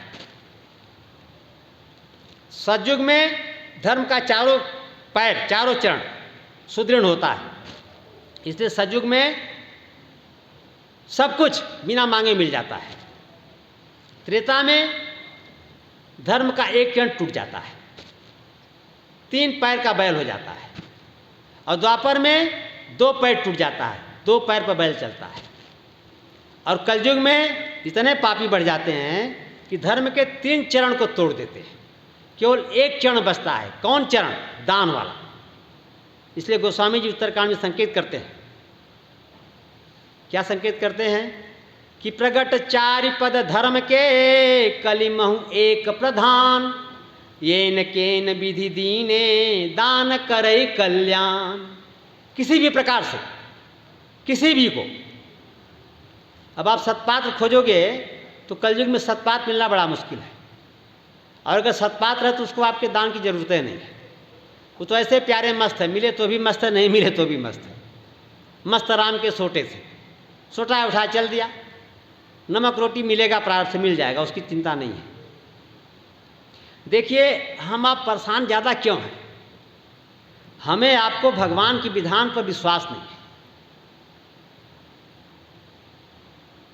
सावधान दीजिए, गोस्वामी जी हैं, प्रारब्ध पहले रचा पाछे रचा शरीर, चिंता फिर क्यों करते भजले श्री रघुवीर। आपका शरीर बाद में बना, अब प्रारब्ध का निर्माण पहले हुआ। प्रारब्ध क्या करता है? समय समय पर आपको प्रारब्ध के अनुसार फल देता रहता है, और प्रारब्ध के इतर आप कुछ भी नहीं कर सकते। सर पटक के मर जाओगे, नहीं होगा। प्रारब्ध क्या करता है? जैसे हम पंडित जी लोग, ब्राह्मण लोग, कोई यजमान आवे कहे कि आज हमारे यहाँ भोजन करना है, तो पंडित जी को ये नहीं सोचना कि आटा कहाँ से आएगा, घी कहाँ से आएगा, तेल कहाँ से आएगा, सब्जी कहाँ से आएगा, कुछ नहीं सोचना है। समय में पंडित जी गए, ठाकुर जी का भोग लगाया, प्रसाद पाए, सब काम जजमान करेगा। ऐसे ही प्रारब्ध सारी व्यवस्था आपके जीवन की बनाता है। कब आपको कितना मिलना है उतना आपको देता है। अगर 100 रुपया पॉकेट से गिरना है तो आप चाहे जैसे रखो 100 रुपया गिर जाएगा, और 200 रुपया मिलना है तो चाहे जैसे मिलेगा आपके पॉकेट में 200 रुपया आ जाएगा। ये प्रारब्ध करता है। इतना विश्वास बना लो भगवान के ऊपर, तो फिर 5 का 50 बताने की जरूरत नहीं पड़ेगी। 5 का 6 बता लो, 7 बता लो। अब 5 का 50 बताओगे, कहोगे 5 छोड़ रहे हैं 45 में दे रहे हैं, तभी तो 40 का चूना लगा रहे हो।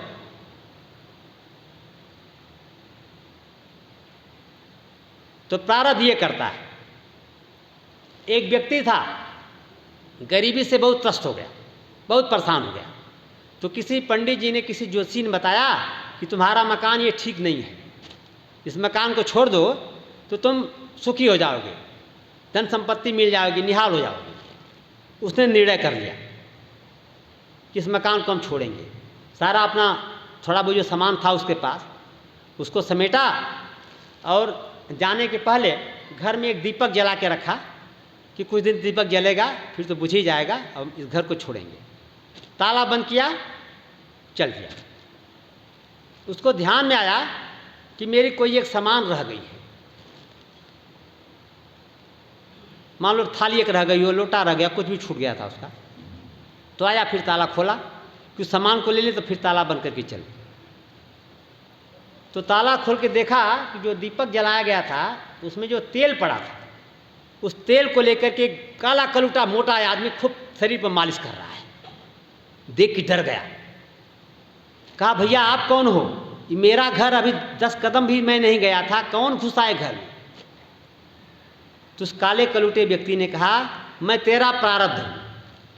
अच्छा, तो तेल क्यों लगा रहा है? दीपक कुछ दिन जलता, तेल सब मालिश कर लेगा, दीपक कभी बुझ जाएगा। कहा तेल इसलिए लगा रहा हूं कि जहां तुम जाएगा तुमसे पहले मुझे वहां पहुंचना है। जहां भी तू जाएगा, हिमालय में जा, केदार पे जा, कंदरा में जा, गुफा में जा, ऋषिकेश जा, हरिद्वार, जहां भी जाएगा, जहां जाएगा तुमसे पहले मुझे वहां पहुंच के तेरी व्यवस्था करनी है।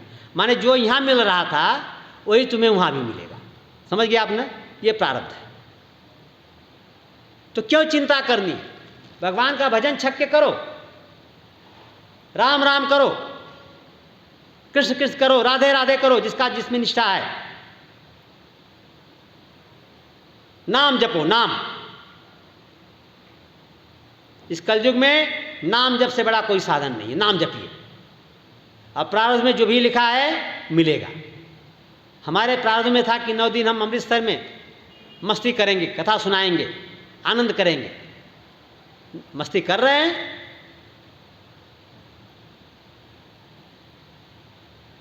तो आपके भी प्रारब्ध में जो लिखा है आपको मिल रहा है। और आप सोचते कि हमारे 5 से 50 बताने से मिला, ऐसा नहीं है। 5-50 करने से नहीं मिल रहा है, वो आपके प्रारब्ध में तो मिल रहा है। और जिस दिन नहीं होगा 5-50 जीरो हो जाएगा, कुछ नहीं मिलेगा, मुंह लटका के चले आओगे। भगवान के विधान पर विश्वास रखो। भगवान का बड़ा ये अकाट्य सिद्धांत है। इसीलिए भगवान ने, जब भगवान का मंत्रिमंडल बना, पहले जब स्वर्गीय प्रधानमंत्री इंदिरा गांधी जी हुआ करती थी तो प्रमुख विभाग अपने पास रखती थी, जैसे रक्षा विभाग, रक्षा मंत्रालय, गृह विभाग, गृह मंत्रालय, वित्त मंत्रालय, 1, 2, 3 विभाग अपने पास रखती थी। या बहुत कोई विश्वसनीय आदमी होता तो उसको ये विभाग दिए जाते हैं।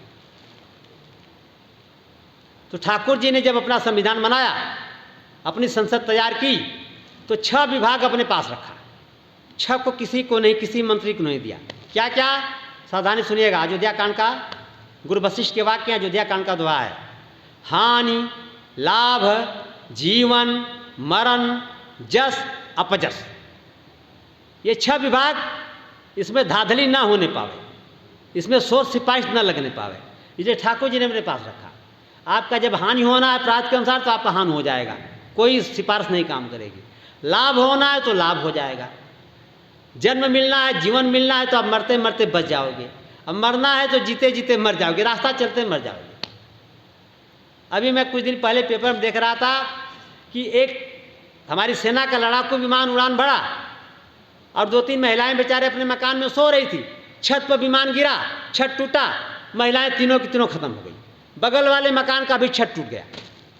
गवर्नमेंट ने घोषणा किया कि हर मरने वाले को 5-5 लाख रुपया मिलेगा और उस परिवार के एक आदमी को नौकरी मिलेगी। भले अच्छे खासे घर में सोई थी बेचारी, और विमान गिरा, लड़ाकू विमान, महिलाएं खत्म हो गई। तो जब मरना होगा मर जाओगे आप, बचना होगा बच जाओगे। तो हानि, लाभ, जीवन, मरण, जस, जस भी जब आपको मिलना होगा तो मिल जाएगा। और जब अबजस लगना है, कलंक, तो कलंक लग जाएगा। जब भगवान कृष्ण को कलंक लग गया तो आप किस खेत की मूली हैं? कथा में सुना चुका हूं श्यामंतक मणि। तो हानि, लाभ, जीवन, मरण, जस अपजस विधिहात, ये सब भगवान के हाथ में है।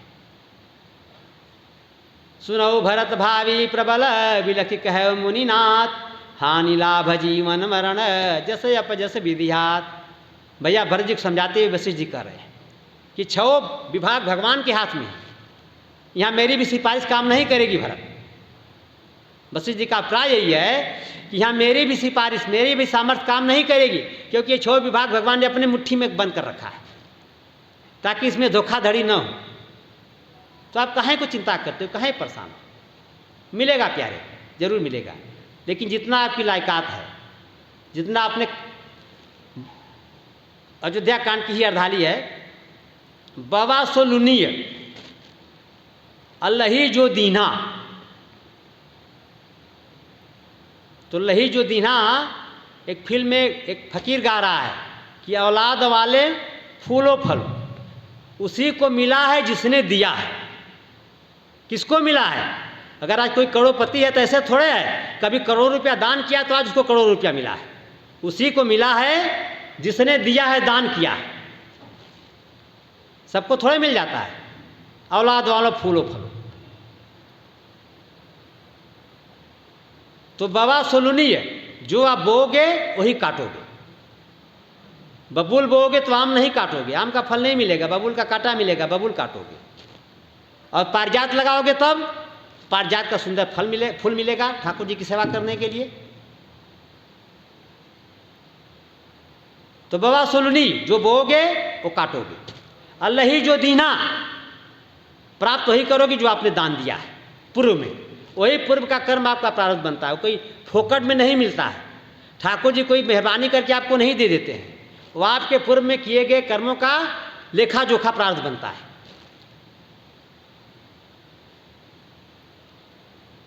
तो आज हनुमान जी लंका को जलाने के लिए एकदम तैयार है, लेकिन रावण ने आदेश दे दिया कि मारो। सारे बंदर भालू, सारे राक्षस दौड़ने लगे हनुमान जी को मारने के लिए। अब हनुमान जी को राम काज करना है, राम काज पर मैं तो बहकी रहा था, लेकिन हनुमान जी ने पकड़ा दिया डोर कि बेटा यहाँ पर हो, यहाँ आ जाओ। राम काज क्या है? तो माँ पार्वती को भगवान शंकर ने बताया। माँ पार्वती ने पूछा कि भगवान राक्षस कौन है? निश्चय किसको हम राक्षस जानेंगे? प्रायः हमारी आपकी संकल्पना ये दिमाग में है कि जिसको 4 आँख हो जाए, दूठो इधर दूठो इधर, उसको राक्षस कहेंगे। चाहे 4 हाथ हो जाए। कुछ बच्चे ऐसे जेनेटिकली वो गड़बड़ होते हैं, पैदा होते ही कुछ इधर कुछ उधर आकृतियाँ बन जाती हैं, तो उनको हम राक्षस कह देते हैं और मिट्टी के बर्तन बंद करके ले जाके फेंक आते हैं, मिट्टी में गाड़ आते हैं, जमीन में दबा आते हैं। राक्षस कई गांव में ऐसा आपने सुना होगा, मैंने भी सुना अपने बाल्यावस्था में।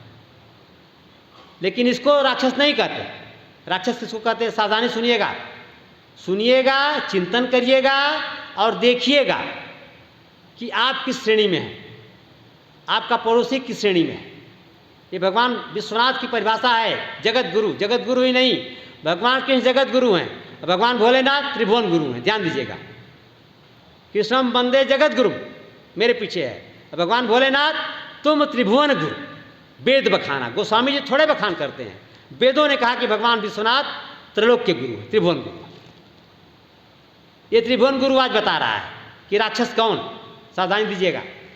मां नहीं मातु पिता नहीं देवा, साधु न सन करवावहि सेवा, जिनके यह आचरण भवानी, ते सब निशिचर जाने हु प्राणी, ते सब निशिचर जाने हु प्राणी। कौन राक्षस है?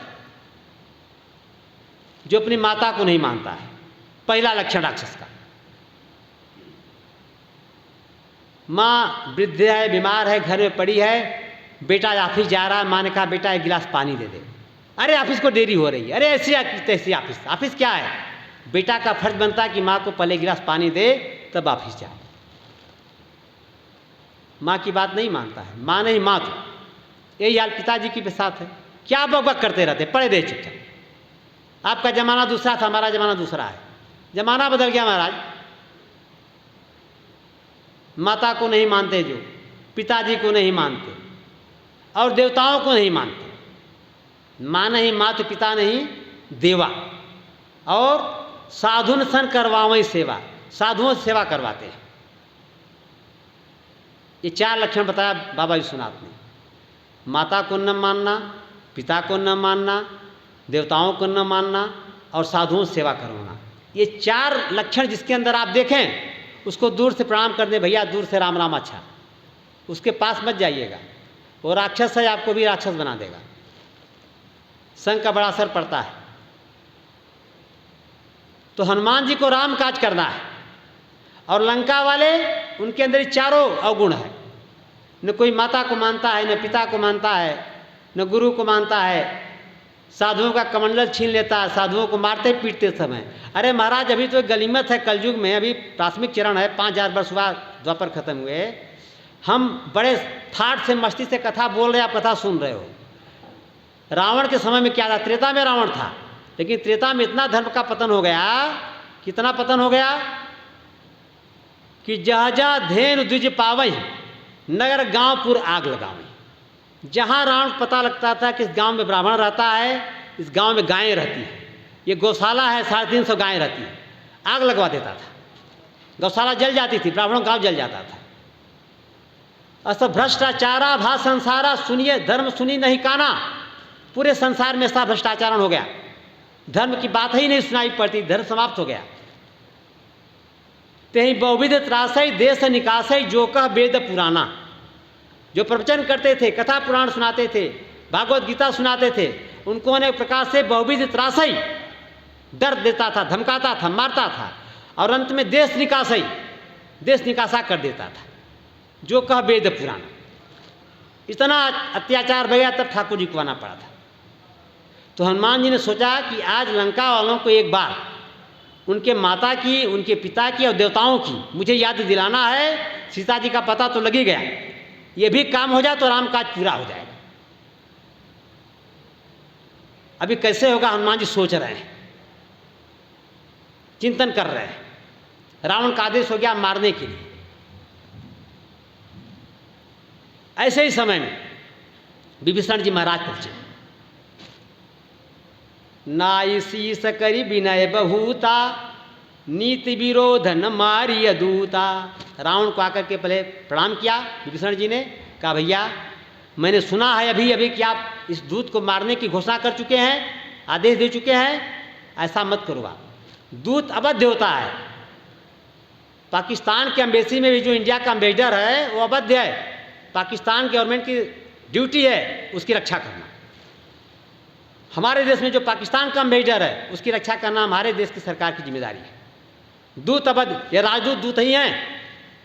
हर देश का एक राजदूत विदेश में होता है, एम्बेसी बनी हुई है। तो ये पहले से और आज भी संविधान में है कि नीति विरोध न मानिय दूता। नीति कहती है कि दूत अवध, दूत को नहीं मानना चाहिए।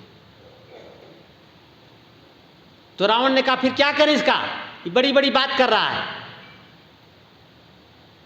ये अभी कह रहा था, हनुमान जी को संबोधित करते हुए रावण ने विभीषण से कहा, अभी ये कह रहा था कि मैं तुम्हें मारूंगा, तुम्हारी लंका को नष्ट कर दूंगा, अशोक वाटिका उजाड़ दिया, क्या करें इसका बताओ।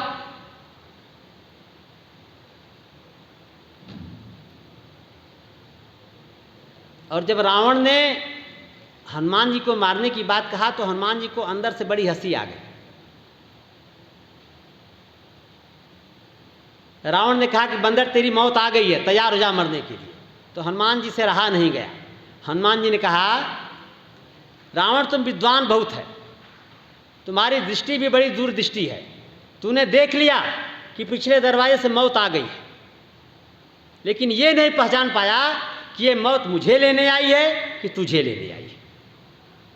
मति भ्रम तोर प्रगट में जाना, तेरे बुद्धि में भ्रम हो गया है, मौत जरूर आई है लेकिन तुझे लेने आई है। और सचमुच हनुमान जी महाराज कौन है? गोस्वामी जी के शब्दों में, करालम महाकाल कालम कृपालम गुणागार संसार पारम न तो हम। ये महाकाल हैं, महारुद्र हैं, रुद्रावतार हनुमान जी महाराज हैं। काल के साक्षात प्रतीक हनुमान जी उसकी सभा में सामने खड़े हैं। वो तो जामवंत जी की आज्ञा से बधे हैं, राम जी की आज्ञा नहीं है, तो रावण का वही राम नाम सत्य कर देते। हनुमान जी ने कहा तू ठीक पहचाना, लेकिन ये नहीं सोच पाया कि मौत मुझे लेने आई है अथवा तुझे लेने आई है। रावण मुस्कुराया। रावण बड़ा बैठकबाज था। रावण ने कहा, हमें मिला कभी गुरु बड़ ज्ञानी, अब हमारा ऐसा दुर्भाग्य है कि बंदर मेरा गुरु बनेगा। रावण ने इसको बैठकबाजी में बोल दिया। वस्तुतः महर्षि वाल्मीकि के स्पष्ट करते हैं। वाल्मीकि रामायण में महर्षि वाल्मीकि ने लिखा, रावण पहचान गया स्वयं भगवान साक्षात नंदीकेश्वर, पहचान गया कि नंदी के सवार करने वाले भगवान बाबा विश्वनाथ स्वयं मेरे सभा में आज बच के हनुमान जी के रूप में आए हुए हैं। रावण पहचान गया था। और हनुमान जी ने बड़ी वंदना किया था, बड़ी स्तुति किया था रावण की। रामचरण पंकज उर धरहु, लंका राज अचल तुम करहु। कहा, रावण तुमने बड़ी तपस्या किया, जो चाहता था नहीं पाया, लेकिन आज बिना तपस्या किए तुम मेरी एक बात केवल मान जाओ, तुमको मैं अचल राज लंका का दे दूंगा। ठाकुर जी के चरणों को हृदय में धारण कर दो, अपने अभिमान को छोड़ो और सीता माँ को राम जी के पास पहुंचा दो। लंका का अचल राज तुम करो, लंका अचल राज तुम करो। तो रावण का तो मुझे उपदेश कर रहा है, बंदर कहीं का गुरु बन रहा है मेरा। यही रावण भूल कर गया। गुरु का मतलब होता है संस्कृत वांग्मय में, गुरु माने भारी, भारी वस्तु को गुरु कहते हैं। गुरु से गुरुत्व शब्द बना। तो हम जिसे गुरु बनाए जीवन में, उसके गुरुता को बनाए रखने का जीवन भर प्रयास करना चाहिए। गुरु कभी हल्का नहीं करना चाहिए। गुरु जो भी कहे उसकी बात को पूरा करना चाहिए। गुरु आज्ञा गरियसी, सबसे बड़ी गुरु की आज्ञा होती है, उसके ऊपर कोई आज्ञा नहीं। और रावण आज गुरु की आज्ञा को ठुकरा दिया। गुरु की आज्ञा है कि बेटा सीता जी को पहुंचा दो और लंका का अचल राज मस्ती से करो, कोई तुम्हारा कुछ नहीं बिगाड़ सकता। लेकिन नहीं माना। रावण हनुमान जी को मारने के लिए तैयार हो गया। विभीषण ने सिखाया नीत, भैया नीत के हिसाब से दूत अबद्ध होता है, इसका वध मत करिए। आन दंड कछु करिए गोसाई, सब ही कहा मंत्र भल भाई। अब तक कोई नहीं बोल रहा था। बिल्ली के गले में घंटी कौन बांधे, कोई नहीं बोल रहा था। और जब विभीषण जी बोले तो सब ही कहा, जितने मंत्री परिषद में मंत्री थे सब कहने लगे, हाँ विभीषण जी सही करें, विभीषण जी सही करें। विभीषण जी लंका के गृह मंत्री हैं। विभीषण ने जब प्रस्ताव रखा कि कोई दूसरा दंड का विधान करो, इसको मारो मत, जान से मत मारो, वध मत करो इसका, तो सारे मंत्री एक स्वर से समर्थन करने लगे। सब ही कहा मंत्र भल भाई, यह विचार अच्छा, यह राय अच्छी। तब रावण सोचने लगा क्या करें।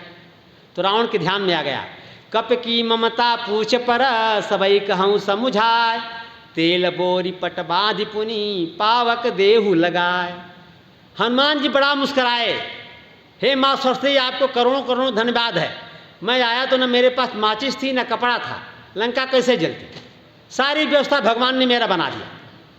क्या कह रहा रावण, राक्षसों को आदेश दिया, राक्षसियों को आदेश दिया कपड़ा ले आओ।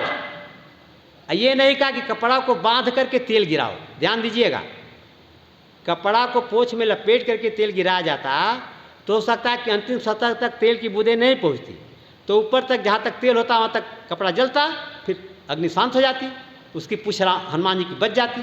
रावण बुद्धिमान है ना, क्या कह रहा है, तेल बोरी, पहले तेल को कपड़ा को तेल में बोरो, तेल बोरी पट, कपड़ा को तेल में बोरो तब लपेटो, और इसके बाद पावक देहु लगा, ताकि एकदम बचने की संभावना न हो। हमारे हनुमान जी महाराज के 3.5 हाथ के बड़े बड़े लंबे स्वर्ण जैसे चमकीले बाल हैं शरीर, जानता कि आग लग जाएगी तो बंदर बचेगा नहीं, मर जाएगा। हनुमान जी भई सहाय शारद मैं जाना, माँ सरस्वती सहायक हो रही है, मेरा काम अब बनेगा। सपना में बताया गया था कि सपने बांदर लंका जारी, तो लंका जलाना है, आग मिले तब न लंका जले। अब आग की व्यवस्था होगी। अब सारे राक्षसियाँ दौड़ दौड़ करके अपने घर से साड़ी कपड़ा आने लगी। तो हनुमान जी भी सोचे कि जरा रावण को इसकी औकात तो बता दें। बाढ़ी पूछ कीन कपि खेला, रहान नगर बसन घृत तेला। हनुमान जी ने इतनी पूछ लंबी बढ़ा दी कि लंका का सारा कपड़ा सारा तेल घी लपेट के खत्म हो गया, पूछ अभी एक हाथ बाकी है। रावण देख रहा था, रे ये कौन सा जादू कर रहा है। तो रावण ने कहा ऐसा करो, अब तो लंका में कुछ बचा नहीं, अशोक वाटिका में जाओ, सीता जी जो जो वस्त्र पहनी है साड़ी वो खींच के लाओ। हनुमान जी ने कान में उंगली डाल दी, अरे बाप रे बाप, मेरे रहते मेरी माँ का वस्त्र। हनुमान जी ने तुरंत पुष्प को जैसे स्प्रिंग खींचते हैं ना, तुरंत पुष्प को पीछे खींचा, एकदम मामला बराबर हो गया। तो सब राक्षस कह रहे महाराज ठीक है, काम पर पूरा हो गया, अब जरूरत नहीं कपड़े। हनुमान जी देख रहे थे किसके किसके घर से पहुरा जा रहा है। अब इधर जो भी कहते हैं बैना, कहीं बैना बोलते हैं, कहीं पहुरा बोलते हैं। जब बेटा की विदाई होके आती है तो मिठाई घर घर में पहुंचाई जाती है, हिताई नताई रिश्तेदारों को दिया जाता है। तो हमारे तरफ बिहार में बैना कहते हैं, यूपी में कुछ क्षेत्रों में पहुरा कहते हैं। तो यहाँ जो भी कहते हैं, तो हनुमान जी ने देखा कि जहाँ जहाँ से ये बैना पहुरा आया है सबके घर में प्रसाद पहुँचाना है, माने सबके घर में आग लगानी है। नक्शा बना लिया दिमाग में, अब सब पोछ में बांध के मामला फिट हो गया और आग लगा दी गई। इधर कोई राक्षसी दौड़ के गई, त्रिष्टा ने भी सीता जी से कहा कि माँ, जो बंदर अभी अभी आया था तुम्हारे पास, जिसको तुमने आशीर्वाद दिया है, उसके पूंछ में रावण के आदेश पर आग लगा दी गई। सीता जी ने जल लिया हाथ में, संकल्प कर दिया, अगर मैं मनसा वाचा कर्मणा से सच्चे भाव से अपने पति की हमेशा सेवा की हूँ, पति प्रथा धर्म को दांव पर लगा दिया, अगर सदैव मैंने पति प्रथा धर्म का निर्वाह किया है, मनसा वाचा कर्मणा से अपने पति की सेवा की हूँ, तो ये अग्नि हनुमान के लिए चंदन के समान शीतल हो जाए। संकल्प करके जल गिरा दिया। अब इधर आग लगा दी गई। हनुमान जी के पूंछ में लगा कि ऐसे ही फिट हो गया है, इतना ठंडापन पूंछ में हो गया, उनको पता ही नहीं लगा कि आग जल रही है, लगा बस भैंस पे लपेटी गई है। तो पीछे घूम के देखे, गोस्वामी जी संकेत करते हैं, पावक जरत जानी हनुमंता नहीं, जाने नहीं, अनुभव नहीं हुआ, क्या पावक जरत देखी हनुमंता, पता नहीं चलता कि आग जली कि नहीं जली। तो पीछे मुड़ के देखा, आग जल गई है, प्रज्वलित हो गई है, भयंकर रूप ले रही है। तब नींबू के चढ़े कपिक कनक अटारी, हनुमान जी ने अपने शरीर को थोड़ा छोटा किया, बंधन अपने आप ढीला हो गया, छलांग लगाई, बंधन से बाहर आ गए, और जहाँ जहाँ से पहुरा आया था पूरी लंका में कूद कूद करके एक अट्टारका से दूसरे पर, दूसरे से तीसरे पर पवन देव देखा कि मेरा बेटा लंका जला रहा है, तो मुझे भी कुछ मदद करनी चाहिए। क्या हुआ, हरि प्रेरित ही अवसर चले मरुत 49, प्रलय समय 49 हवा चलती है। आज जब लंका में आग लगी है तो हनुमान जी की सहायता करने के लिए उनके पिता पवन देव 49 हवा बहने लगी, चौवाई हवा जिसको हम कहते हैं, चारों तरफ से पूर्वा पछुआ उत्तरहिया दक्षिणिया सब बहने लगी, अपने आप आग इधर से उधर, उधर से उधर फैलने लगी। इन्होंने सोचा कि देवताओं के काम के लिए हनुमान जी ये प्रयास कर रहे हैं तो हमें भी कुछ मदद करनी चाहिए। तो इंद्र भगवान ने पेट्रोल की वर्षा करना शुरू किया। रावण ने आदेश दिया कि जल बरसाओ। इंद्र ने सोचा कि अब रावण मेरा कुछ नहीं बिगाड़ सकता, जब हनुमान जी आ गए तो रावण कुछ नहीं कर सकता। इंद्र निर्भीक हो गया और जल की जगह पेट्रोल बरसाने लगे। हनुमान जी ने कहा क्या कर रहा है, पानी बरसेगा आग बुझ जाएगी। हनुमान जी आप चिंता मत करो, ये पानी नहीं ये पेट्रोल है, एक बूंद पड़ेगी आग और तेजी से बढ़ जाएगी। पूरी लंका को हनुमान जी ने जलाया, लेकिन प्यारे 2 स्थान नहीं जला। लंका की आग में, अग्निकांड में 2 स्थान नहीं जला है। कौन कौन 2 स्थान नहीं जला? एक विभीषण जी का घर, और दूसरा स्थान, दूसरा स्थान कौन नहीं जला? गूढ़ बात थोड़ी है। लंका में जो जागे थे बेचारे वो तो जान बचा के भागे, जो जागे सो भागे, और जो 6 महीना सोने वाला है कुंभकर्ण, कुंभली गुफा में सोता था, गुफा में सोया था। आग गुफा की तरफ बढ़ी, उसकी पत्नी अपने साड़ी के पल्लू को, अंचल को पसार करके भगवान राम की प्रार्थना करने लगी, राम जी के शरण में गई। हे भगवान, मेरा पति चाहे जैसा है, लेकिन मैं पतिव्रता नारी हूँ, और वो सोया है, जो जागे हो तो भागे, ये सोया है मर जाएगा। भगवान ने हनुमान जी को इशारा किया कि देख इसकी गुफा न जलने पावे जहाँ कुंभकर्ण सोया है। विभीषण से तुम मिल के आए हो, मेरा भक्त है इसलिए उसको बचा रहे हो, इस गुफा को भी बचाना है। तो जारा नगर निमिष्यक माही एक विभीषण कर गृह नाही।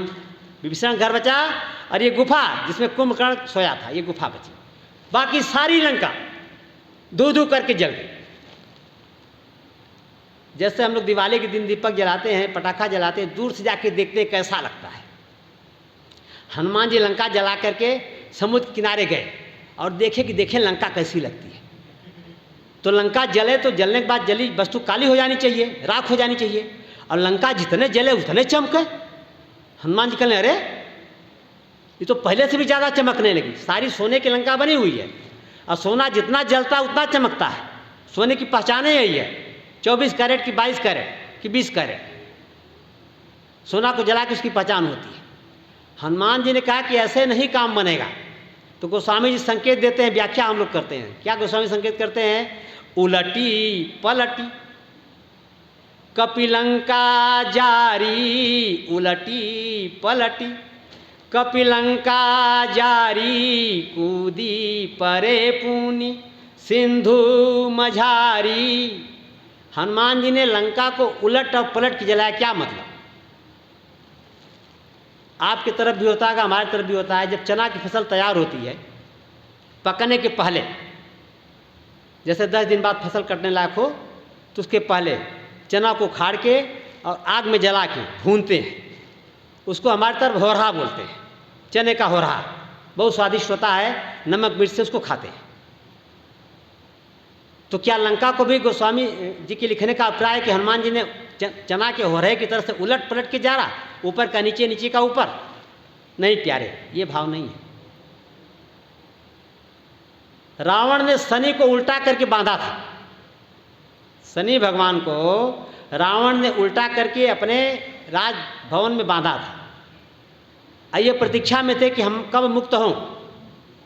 तो हनुमान जी विद्वान है, जानते हैं कि शनि की दृष्टि जिस पर पड़ जाती है ना, वो तुरंत काला राख हो जाता है।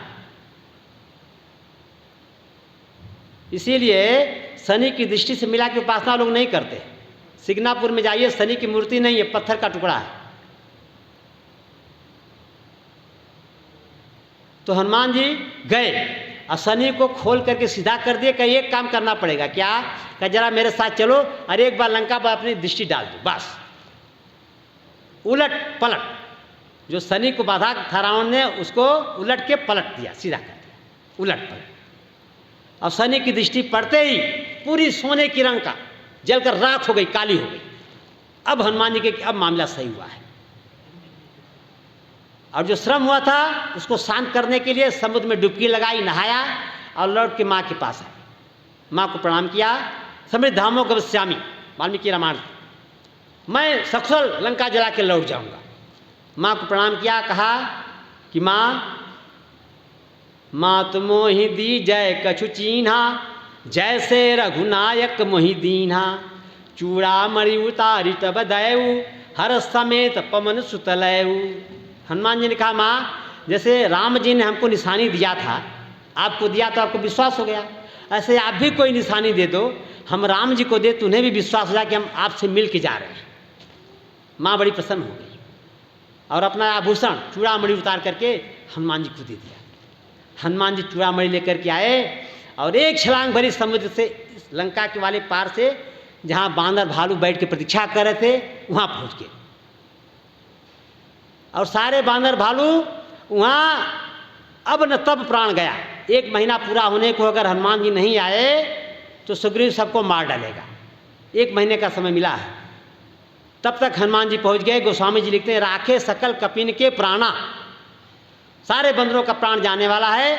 सीता का संदेश ला करके हनुमान जी ने सारे बंदरों की प्राणों की रक्षा किया है। इन्हीं शब्दों के साथ समय सीमा पर है। आइए 2 बार भगवान का नाम, फिर वाणी को विराम। शेष चर्चा आपके बीच में रखेंगे हनुमत चरित्र की। श्री राम जय राम जय जय राम, श्री राम जय राम जय जय राम, श्री राम जय जय राम। श्री